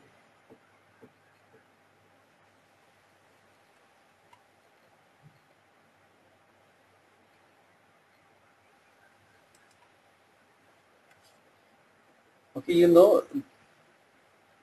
the people, nobody actually learn project management in the college and then move to the industry. In the industry, everybody, or at least 90% of the people, get absorbed as technical people. And because they do quite well in technical place, they move to managerial position. They become project manager. Okay, many places this movement or this elevation is not supported by any kind of training, mentoring, coaching, any kind of support. There is no support. Just because you are doing fantastically as a technical person, you become manager tomorrow. But you know that expectation from a technical person and from a manager are far different. It's an upside down kind of situation. So therefore many people find it very challenging. And some people struggle and can absorb. Some people do not struggle, they say, or struggle, but they say they refuse that, okay, I'm good in that. Some people continue struggling for a long time. And we kill the good person actually. So I did a webinar some time back. Many people liked it. So before we get away from this forum, I will take you through those points where a person who has become project manager or manager because he was a technical person earlier, he may also be facing several challenges but doesn't know what to do or what are those places. The people struggle, but many people do not. They are basically oriented on that. They may be struggling in the technical places. They find much more comfort here. But with most of the people, it is not the case. To make life smoother, if you know them, consciously know them, you know what action can be taken. Your struggle will reduce. You may overpower them much faster.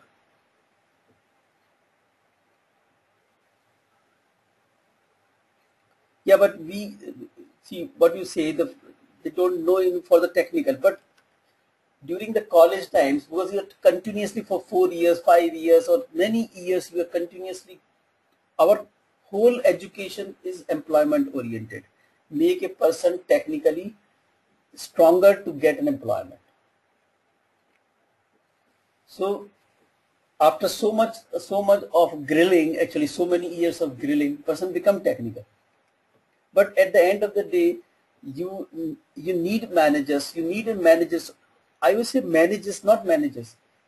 Your organization skills, I will say. What is management? You're organizing the things. Organization skills. The skills of organization. You know, one of the things which have been hailed for Narendra Modi, there is a very strong organization skills. When he prepare the things, he will screw up or tighten up the last nut bolt on that. Does not leave anything loose.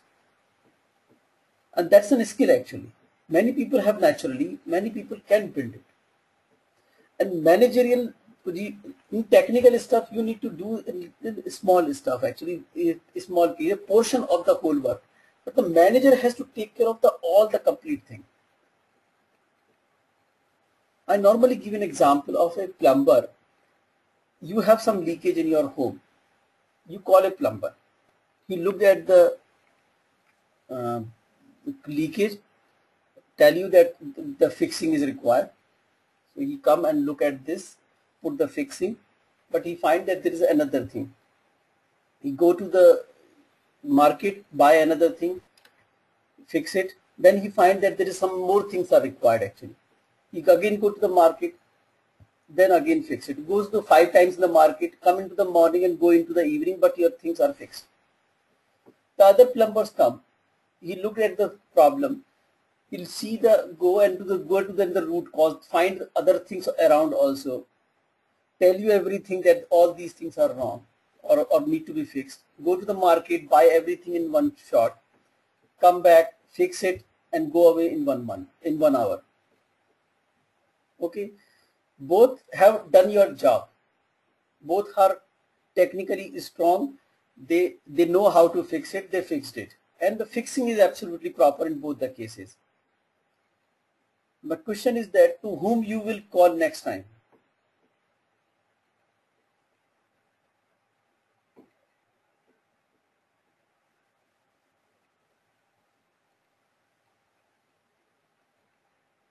Because what is the difference between that person and this person?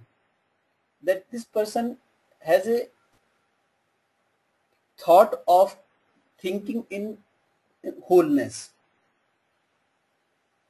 The other person is more technical. He look at the things. What you tell him will do. He will do the job. You find it out another thing. He will do that also. But you need to guide him. Means you need to put the organizing in the whole stuff. While the other plumber have organization skills, he does that job as well. So management is nothing but organization skills. Organizing the things, thinking from point A to point B, not the various small thing between A and B. We say from A to B, what else is required. Let's do everything and then do. And that is what required planning. That's what required strategizing. That is what is required your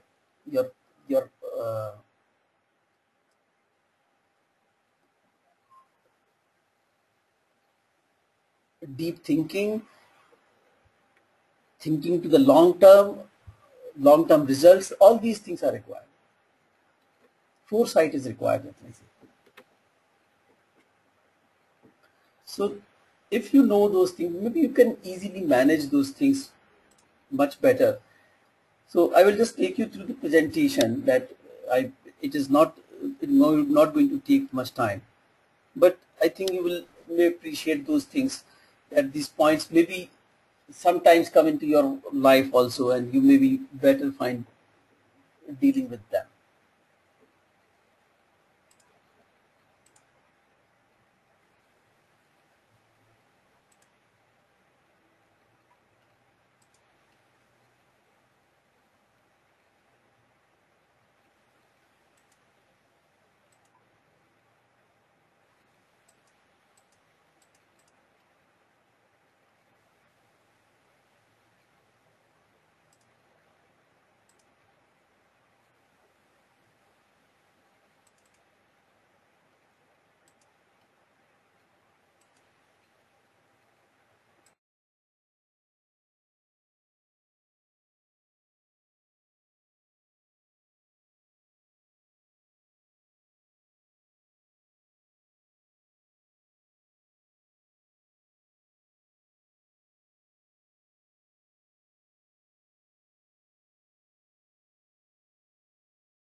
Give me a moment, just I pull the presentation.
So I gave this title, being a manager. What does it mean? What does it mean being a manager?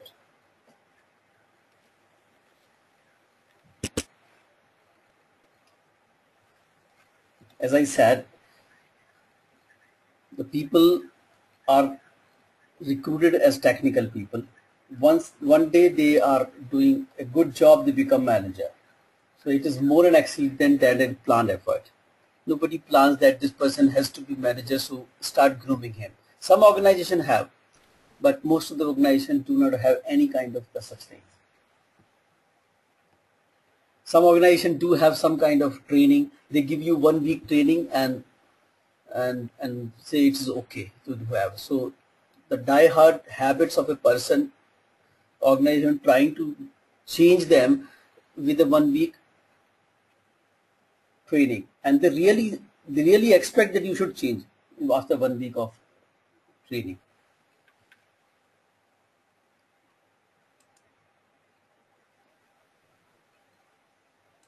Is this everyone's piece of cake? It may or may not be.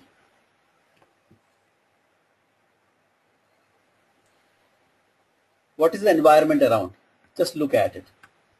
Our environment is that, specifically in India, that you become manager in so many years. If you cannot, or if you are not willing to, people will see you by doubt that there is some problem, capability problem. Even if you don't become formal manager, some responsibility will be given to you. So you be doing a dual role. And the worst case scenario will be that you have assumed some managerial responsibility, but you don't know.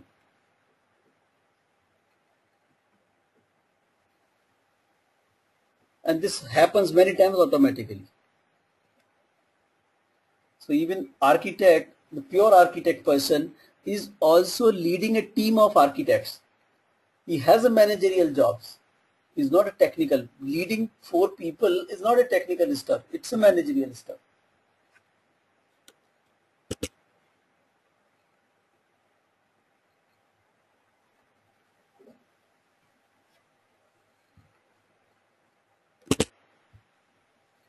So what happens?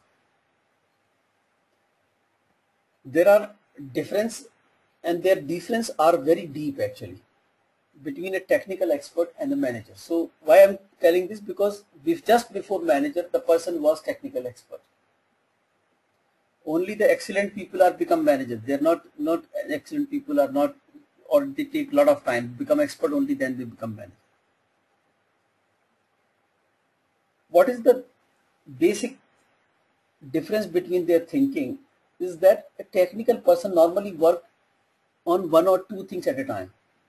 But as he become manager, he has to take care of complete project, and all the entire activities on the scope is in his eyes, and he has to take care of each and everything. So when I meet with new managers, the biggest problem people say they have so many things in their plate that they don't know how to handle them, and they keep changing priorities one after another. I don't know how to handle them. And at the end of the day, something is missing. This get missed, this get missed out, that get missed out. By nature, the technical person, otherwise you cannot be hired as technical person. You are detail oriented. You have to get into the depth of the matter. But if a manager goes into the depth of the matter of every matter of them, he has so many things to look after. He will go into the depth. So he has to get into details only if required. Otherwise, he has to see that people are doing their stuff or not, or they are doing their work or not. Look at that some depth, but not into the real depth. The technical expert is supposed to do. You, as a technical expert, the people work their own, or maybe in a very small team, they enjoy their own work. Here as a manager, you have to enjoy being with the people, because the people who are bringing the things up. If you appreciate yourself, you don't appreciate people, then you cannot be a good project manager or good manager.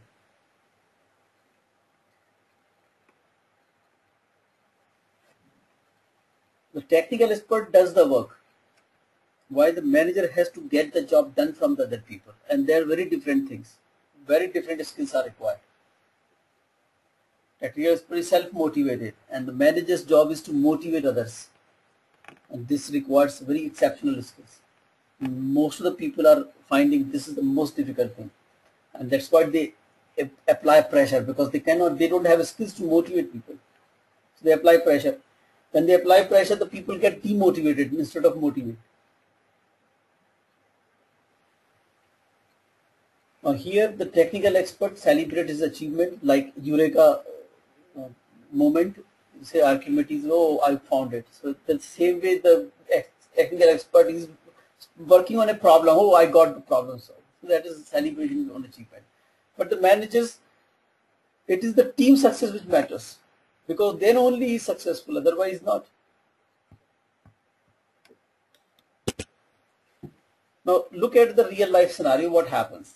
We have education, we have a technical expert, and who is becoming manager. So first we go through the education, then become technical expert, and become manager.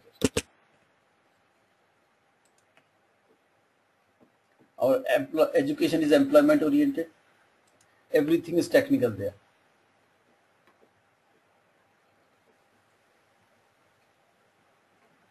The general perception is that if you do not have experience, you cannot manage. To gain the experience, you have to be technical, because nobody recruited a trainee project manager. Everybody is recruiting the technical experts.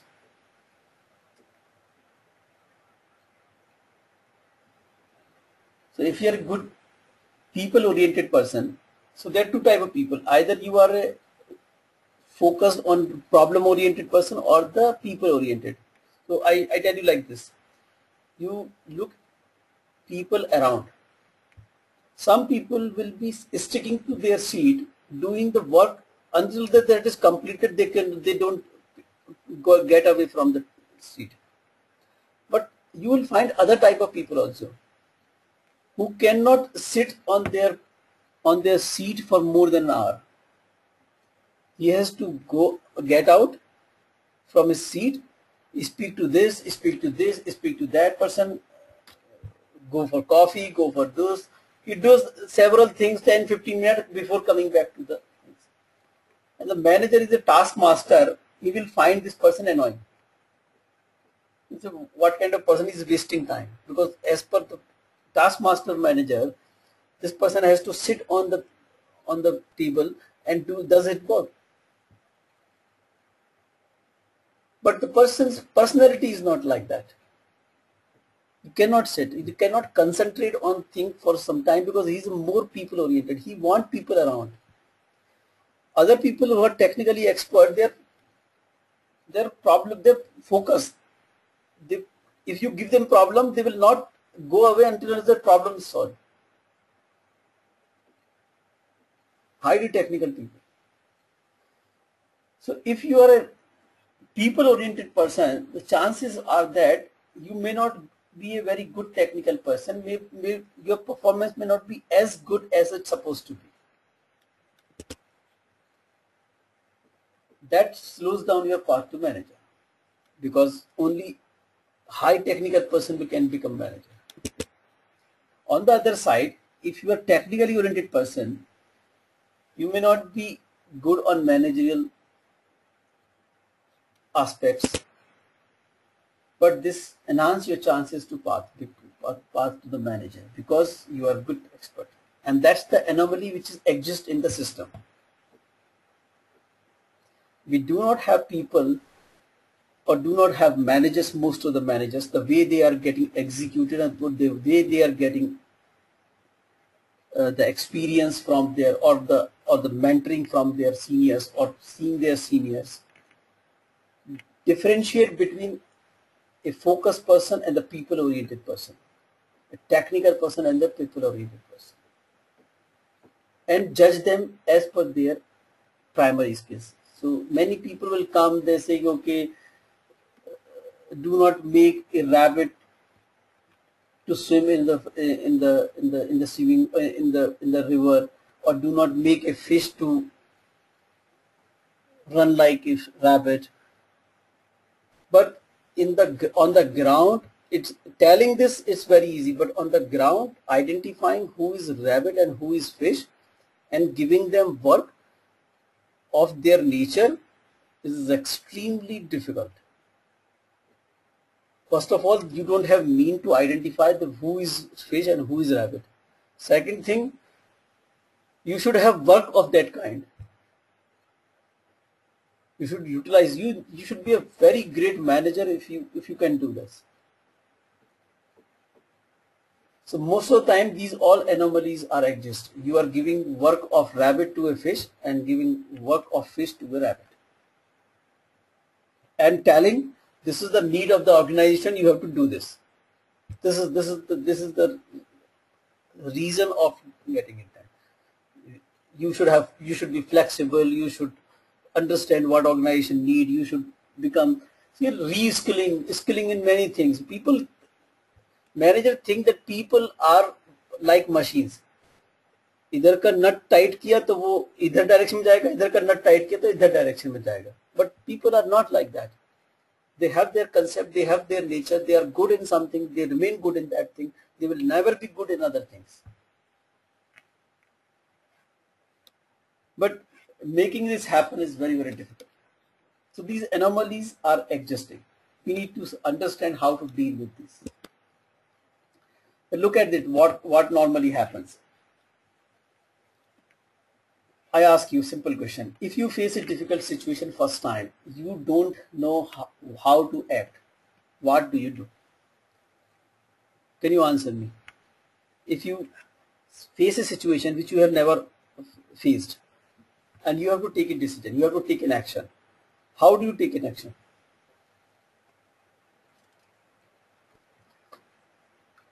Consult other people who might have come across this situation. Fine. Yes. What else? Such people are not available. Try to solve the question on my own. Yeah, that you will try. That's what I'm saying. But how do you do that? From where the ideas will come? Referring some previous data. Yes, some previous data. So from where the previous data will come?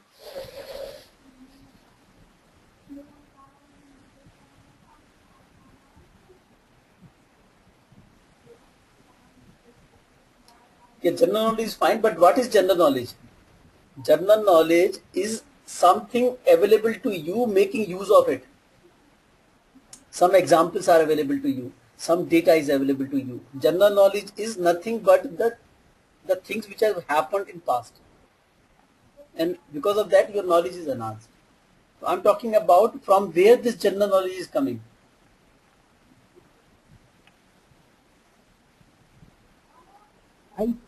I try to think more. Yeah, you will think more. You will get some ideas. My thing is that from where that idea will come. What is the source of that idea? In general case. Internet, Google. Okay. Yeah. See, I tell you, most of the stuff, if you are dealing with your team member with his problem, the solution you will not get on internet. You will get technical solution on internet. You will not get the solution of your team members from the internet. With experience. So experience from where? I ask you another question. You are in the home, right? Some work is done by your father. Your father is absent, gone somewhere. You need to do the job. What do you do?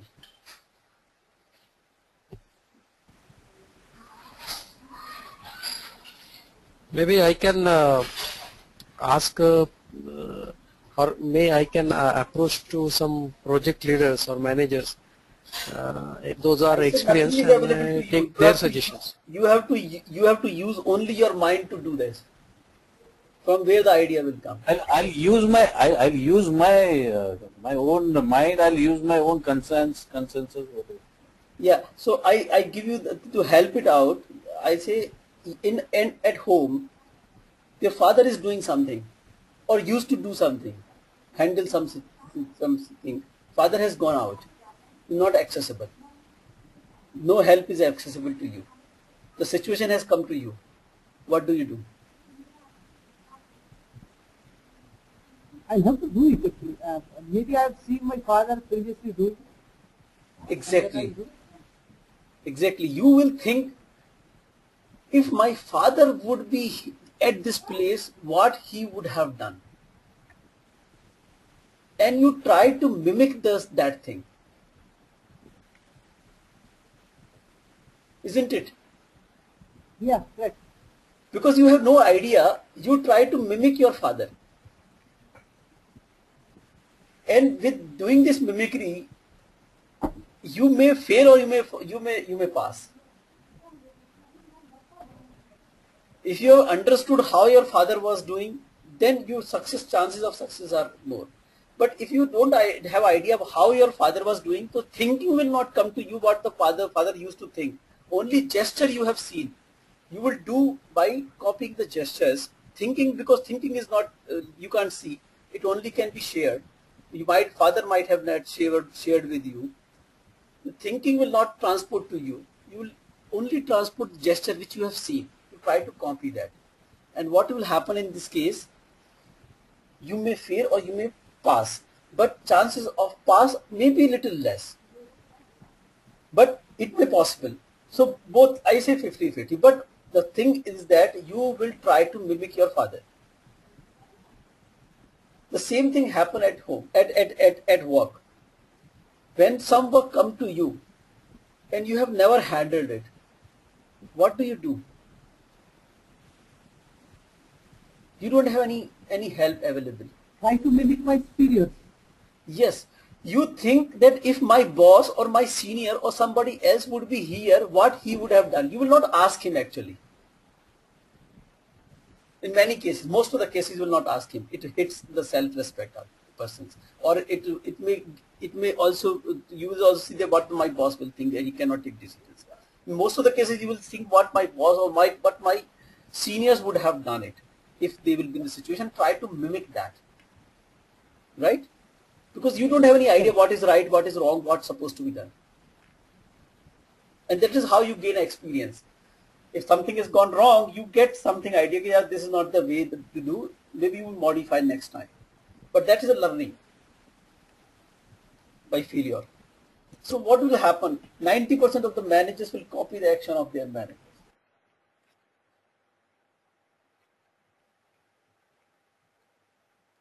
This is what experience is. You have seen your boss doing this job.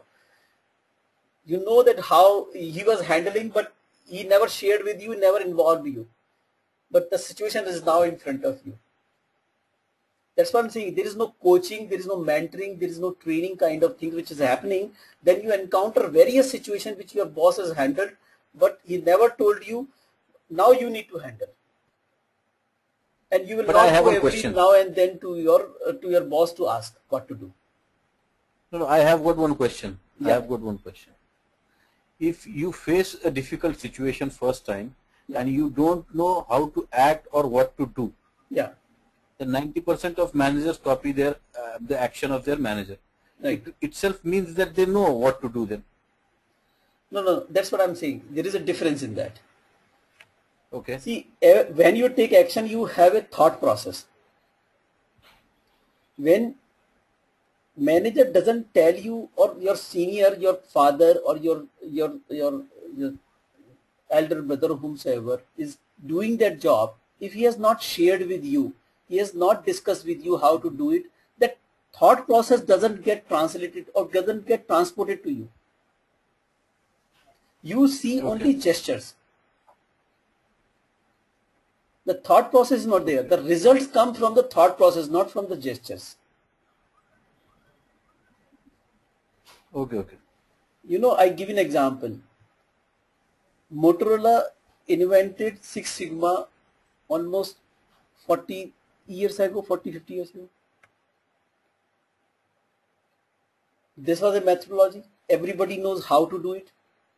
It was well transparent. Everybody, it was clear to you. It's not a hidden or proprietary thing which Motorola kept. But tell me, how many people, how many organizations were able to repeat Motorola's success?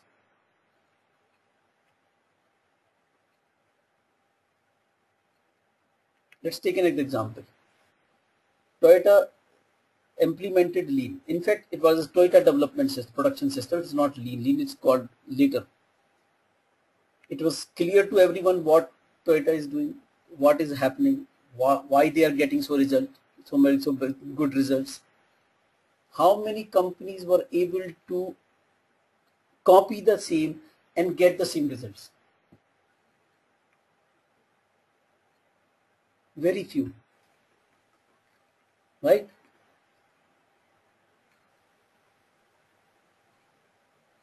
Very few. There are people, there are organizations, but very few. Why? Is it so hard? Is it so difficult? No. The problem is that inheriting the thought process is extremely difficult. Copying the gestures is very easy. So most of the organization copy the gestures. They will do Kanban, they will do some like visual charts in isolation. The thought process is not there. They copy the gestures. Gesture doesn't bring you the results. It's the thought process which brings the results. And that same thing happened here. When you copy your manager, when the manager has not guided you, you will copy the gestures, not the thought process. You may be more effective, you may be less effective as well if you are depending upon your thought process. You may be much more effective than your manager. You may be much less effective than your manager. Depending upon because this is your own thought process. And because you have less experience on that, the chances are not so good actually in this case. So what will happen actually? If your manager set a good example, you take good decisions. If your manager set a bad example, you take bad decision. Right? This is true. Because you have little clue about the action, you may copy what manager is supposed to do or used to do, or what you have seen him doing. And that's the anomaly, that even if you dislike your boss, you still become like him.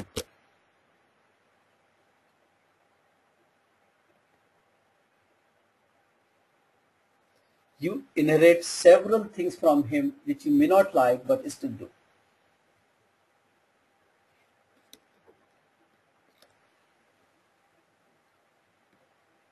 That's why you see what kind of workplace we have, what kind of practices managers are implementing at workplace. Most of the work is happening with force because there is no motivation skills. It's difficult to learn.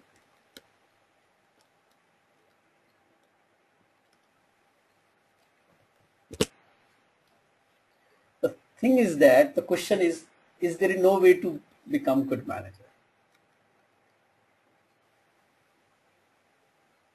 There is always, but we need to think little fundamentally and see that. I had a small question over it. Sorry for the interruption. I have a small question. Now, we said 90% of the people will try to emulate their seniors or superiors, right? Right. What will the 10% people do? Those 10% people refuse to accept their boss action actually, and they take their own decision. They don't mimic. They think out of box, right? They think totally. They look at the problem side and what is the right solution, and then put the right solution. They don't copy. They challenge their bosses. In fact, I tell you, if you do what your boss have used to do, he will like you actually. You will get promotions. You will get appreciations. But if you take the other path and you do not have a very in-depth thought process, you will not be able to prove yourself. You will find problem dealing with your boss.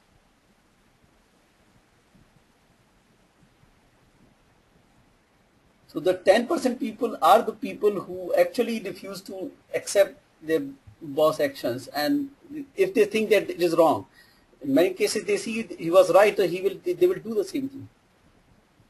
Not everything is wrong with the wrong people.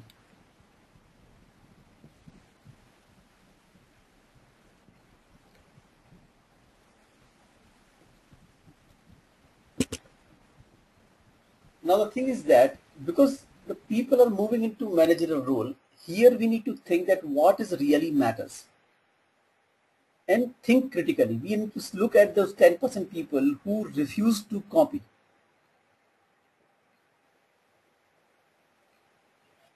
If we understand these are the challenges which we are going to face in the managerial role, I think we are better to handle them. Even if we are not capable to handle them, because our intention is right, we end up doing a much better job than not knowing them.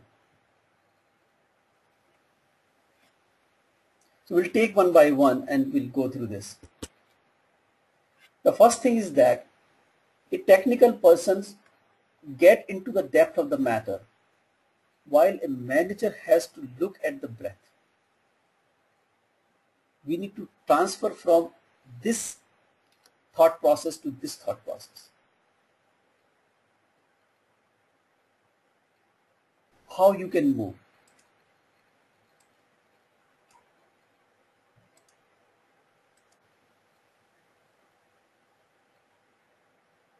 We need to go away from looking into the deep of every matter and getting into the habit of looking at a bird eye view, means a big picture, looking at the big picture.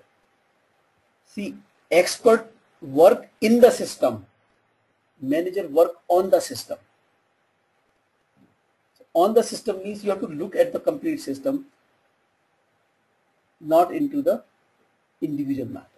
If a technical expert become an architect, he start looking at the complete system. Only then he can guide the person inside. If he doesn't look at the complete system, he will not. The technical also, it requires at a certain time you have to look at the complete system. But from the manager point of view, the whole delivery is important. And how the things are happening also important. Get an integrated approach and selectively getting into the depth. So only trust your people, let them do, and only get into the matter when you think he is really in trouble and will create a problem. Now,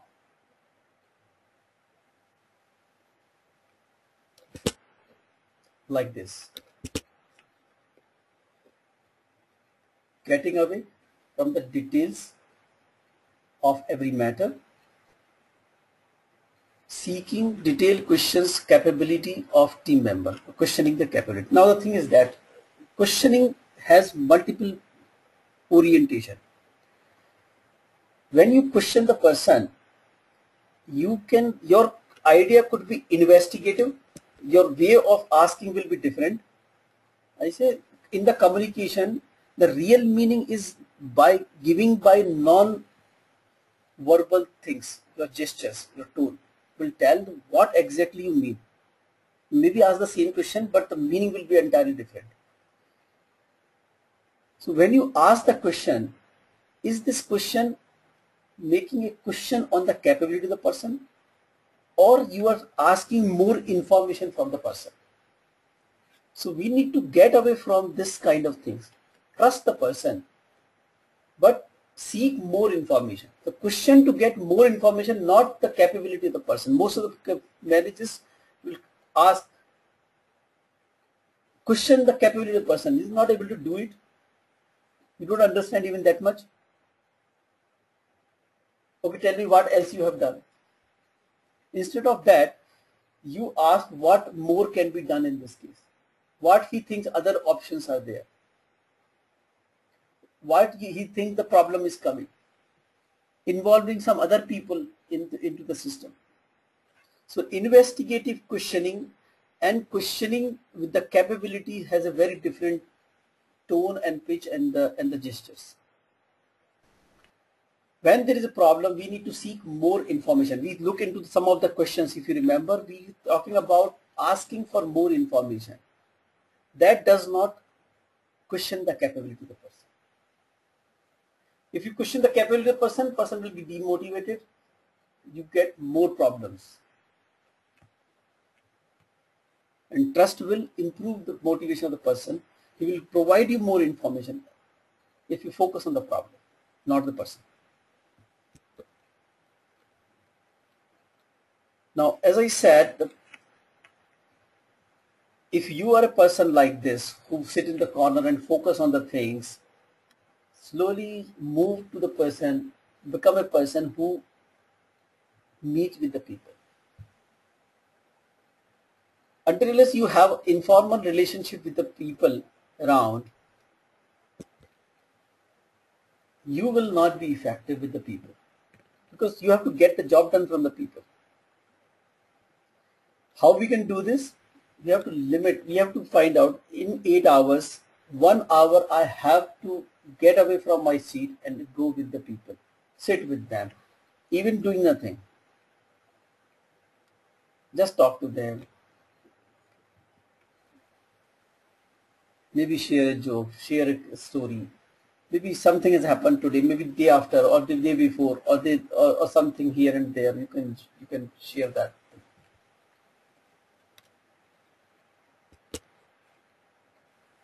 Reserve some time to spend with the team, with a team member every day. With team every day, with team member every day. In every week, at least meet 1 or 2 person personally by having a personal discussion. It requires time.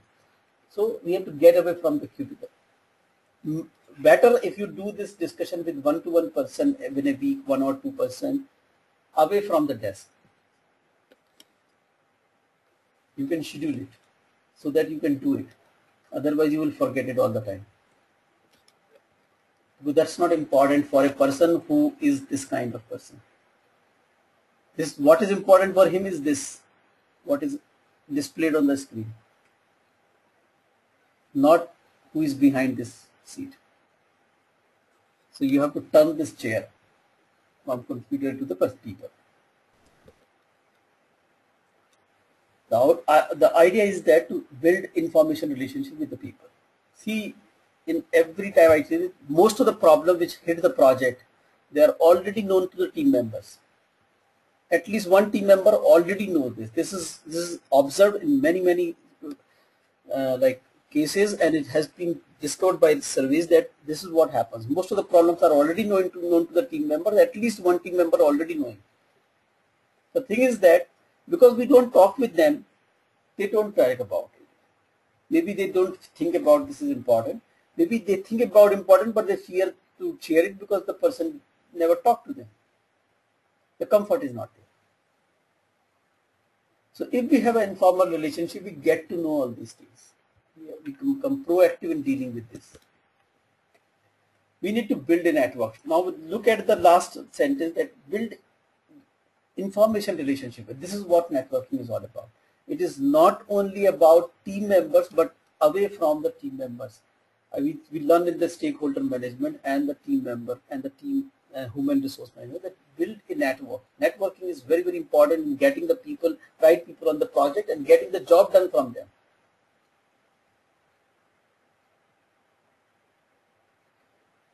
And how we can do this? We can take out time from our work and discuss non-work related stuff with the people. There could be a common cause in the things. There will be several tasks nobody does. We can take up the task and can build a team. This is called volunteering. Volunteers are normally leader. A leader is the only person who can volunteer. Otherwise, or everybody else will do the job when it is told. Volunteer is the only person who will do the job when nobody is telling. And that only leader can do.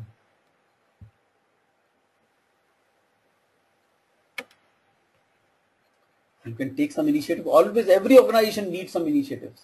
You can take some initiative, build a team. More, you will come to know, you will work with people who are not in your project, who are outside, and they will help you out sometime. They will be helpful.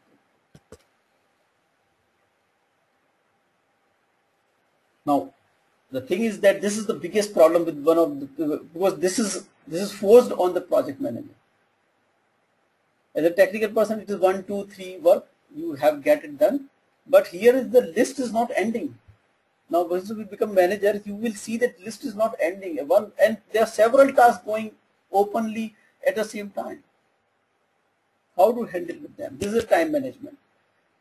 The first thing you have to do to-do list. If you are not doing it, do it now. Without this, you cannot achieve important things in your life. Prioritize tasks, act on most important first. As I said, if PMP exam is more important for you to do it, normally that gets sacrificed. Do it in the beginning, morning. Otherwise, during the day, people will be disturbing you. They have become urgent. Whatever urgent things will be with you, you will never get time from those urgent things unless you have little work to do. And learn the art of delegation. Give some work to the other people. Trust your team members. See that who else can do your job. Give it to them.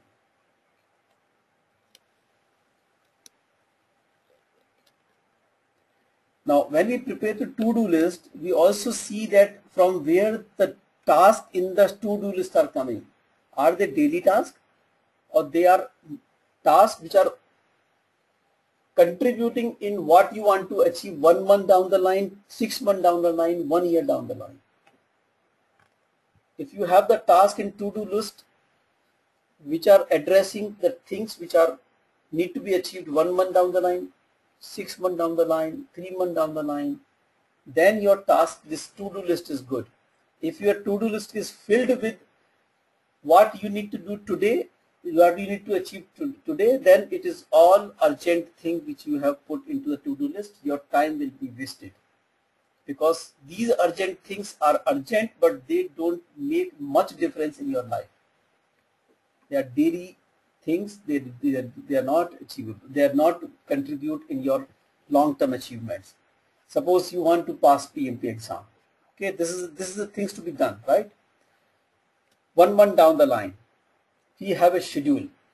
If I do not do the framework questions today or framework today, then my vision of achieving PMP exam 1 month down the line will be distant.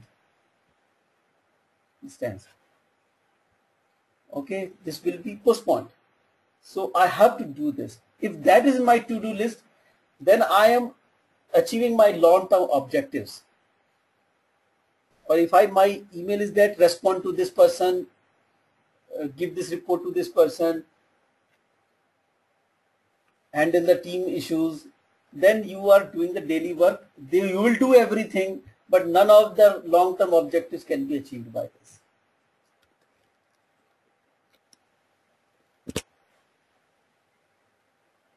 Now, as you become a manager, you have become a team. Now, you need to take care of them, because you have to get the job done from them. So they will, as I gave an example earlier also, if person is critical for your project, you have to take care of his need. So if you are not a parent figure, then he will not be a parent figure for your work. You take care of him, he takes care of your work. It's just something like that. Why someone report to me? I'm not sure if you have asked this question to yourself. We should ask the person when coming what he expects from us. We are expecting a lot from him. Do this, he has to do this, he should have this, he should have this. But what is the takeaway? Why he should come here and report to me? What he expects from me? What I'm giving away, giving back. That's the question to be asked. How myself and project can help team members to grow. That is the thing. If you don't think, you will see this is a hidden agenda. No, it's not hidden agenda. This is a very, you do not have capability to understand the simple thing. There is nobody in this world who works without this intention. What is in it for me is there in everyone's head, even you and me. I don't go anywhere if I do not get addressed. This question is not addressed. If I have a meaning for this question, only then I go and act. Same with the the team members. They look every day, what is in it for me? What I'm getting out of it? Just salary? Then it is less important. Salary they get everywhere. So you take care of them and they take care of their work time.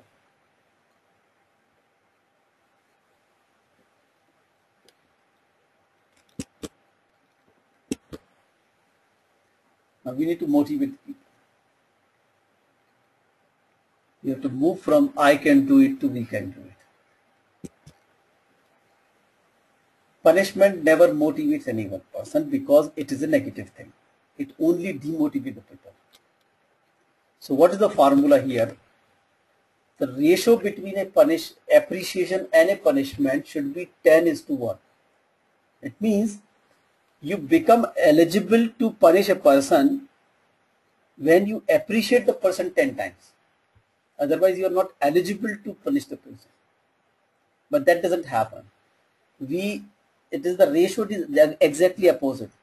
We punish the person 10 times and then appreciate him one time so that he will not get completely demotivated and get away from the project altogether.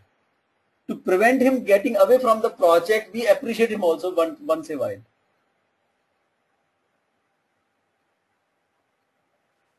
And that's why people are not working for you or for project. They're just coming as a daily life and they just do it and they look at the clock. The time is over, let's go, because there is no interest. No one appreciates.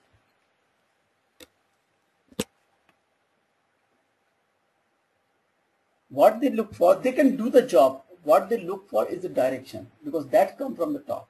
The person who has a big picture can give direction. They may be having obstacles.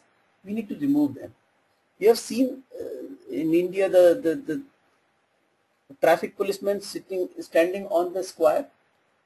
You know, they're a very specific thing in India. The square are normally more blocked than the streets, and the policeman will be flashing his hand to telling you to go fast, go fast, go fast.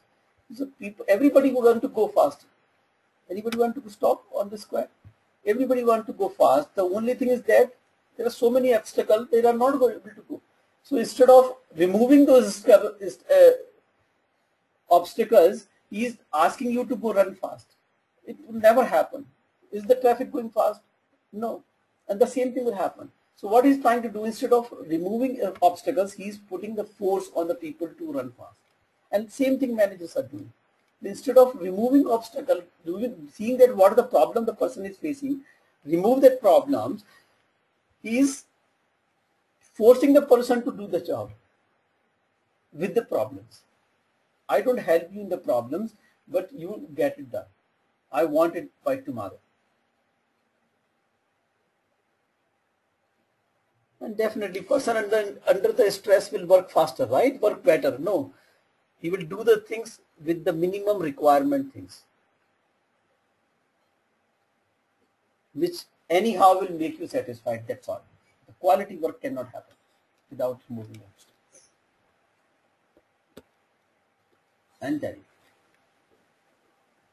You know, without delegation, there is no, delegation is one of the very strong motivation factor. No money is required to motivate people. Money is the worst kind of motivator. But it is a quick motivator, but it is the worst kind of. Delegation is what the real motivates people. See, if you are a manager, if you do your work, Do give your work to some of your team members. Don't you think he will feel appreciated just because he thinks that he is doing what you're supposed to do?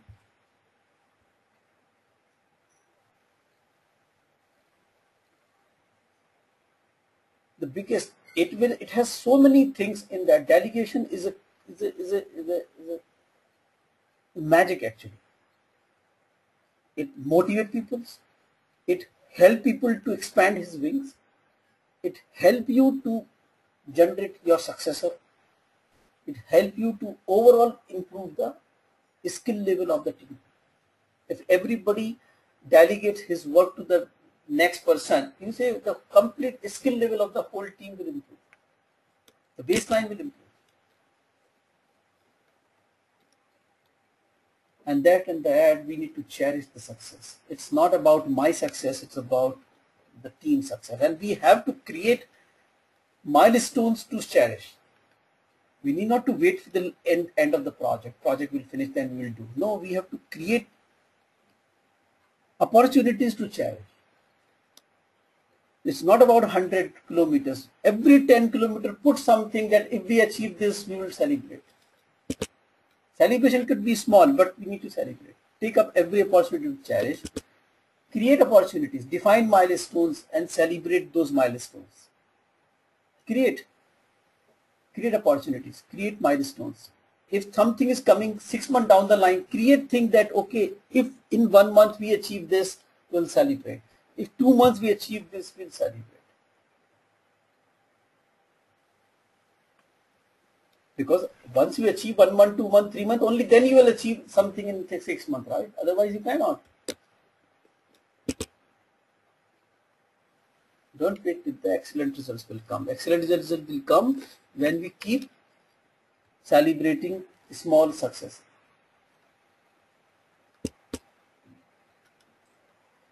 Now all the things are done. You have got lot of knowledge.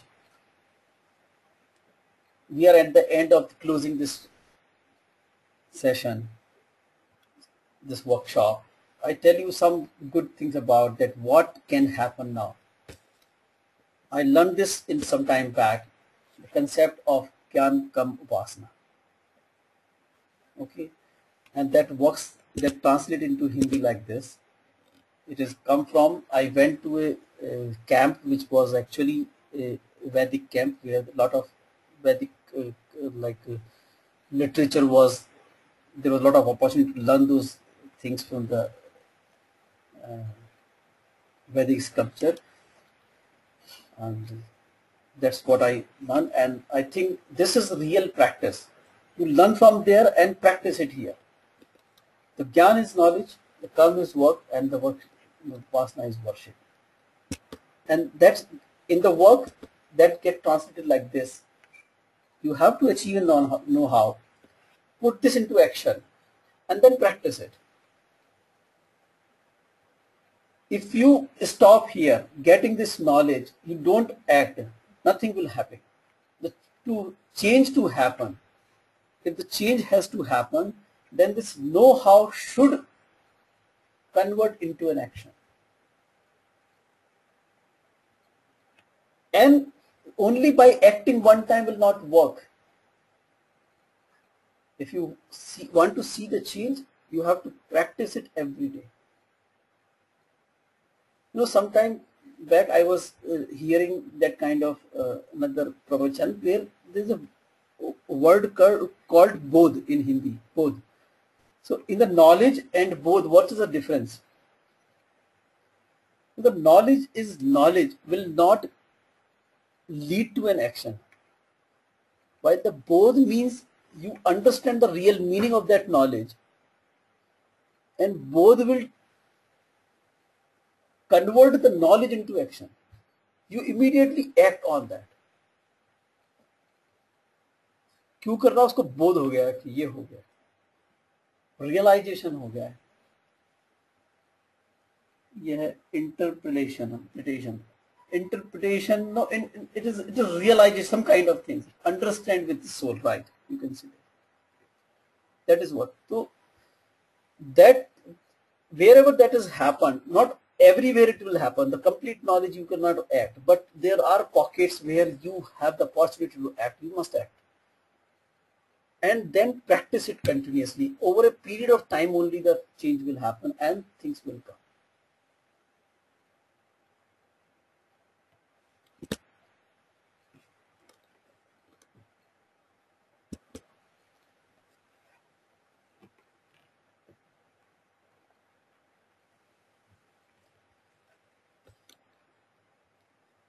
Okay. Besides this, I have a simple process of delegation.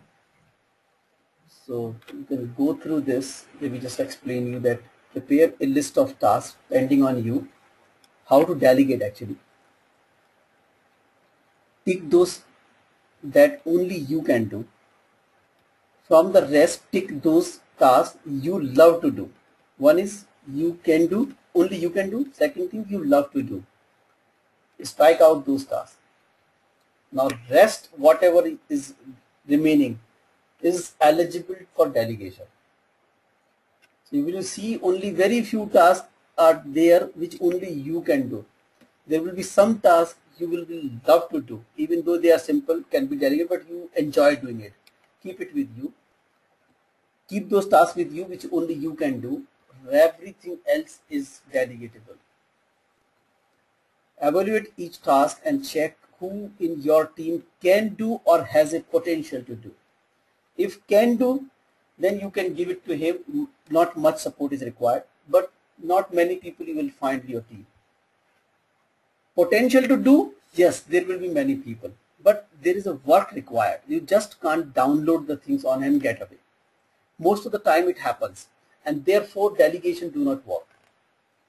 We need to keep some time for giving some understanding. So if identify person capable person, delegate to him. If the identify a person who has potential and ready to expand his wings, you identify the gap, what you are giving and what the capability the person has and what is the gap, and ready to support this person.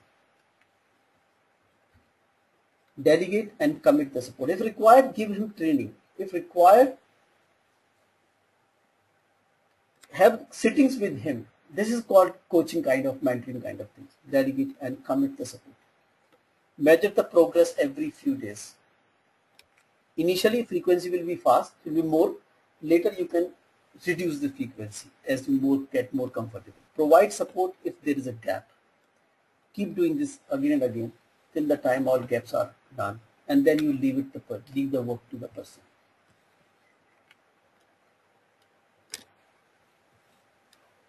Okay, this was the last session.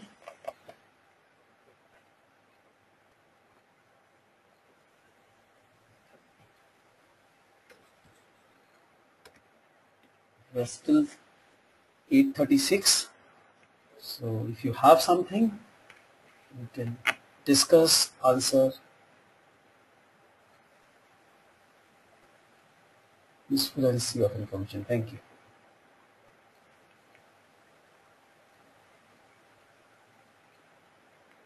Pictures are nice. Okay. Oh, this picture is nice. Okay. Oh, that is a Windows picture. I have not bought it. It is by default picture.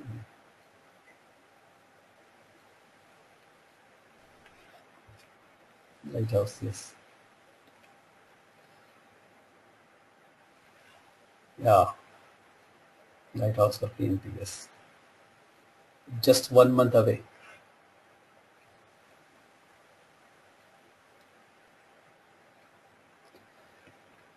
Okay, so if you have something to discuss, to ask questions, here you can ask anytime as such, maybe after that also. If required, we can have one session as well. If you think that something to be discussed and such, you can have our session, I can schedule it. You can post me queries, you can call me.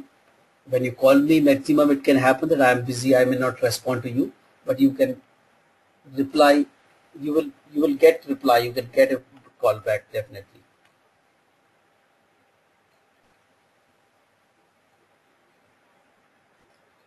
good. If you implement, that is the real result it will come. Without action, no results can come, whatever knowledge you get. Project case study in sequence other what you shared today. So that is the diagram, the block diagram. I will send you a zip file which contains all these things.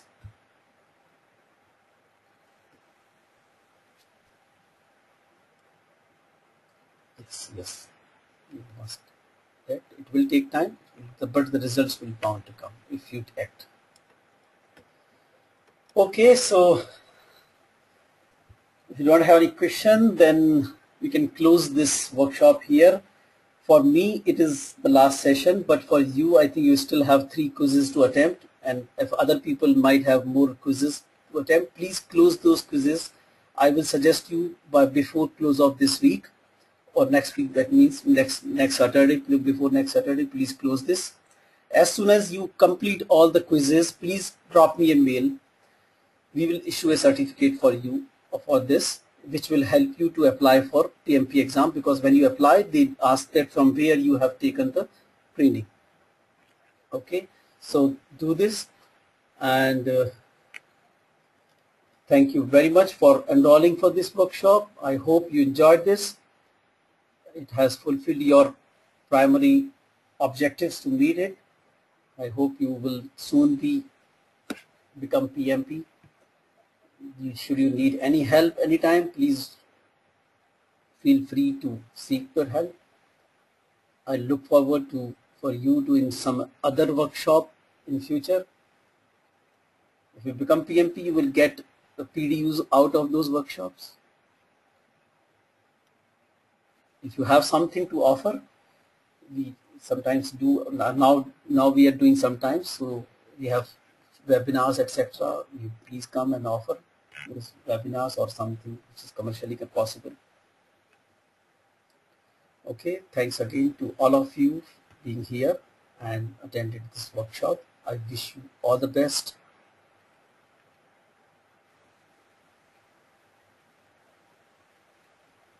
Thank you.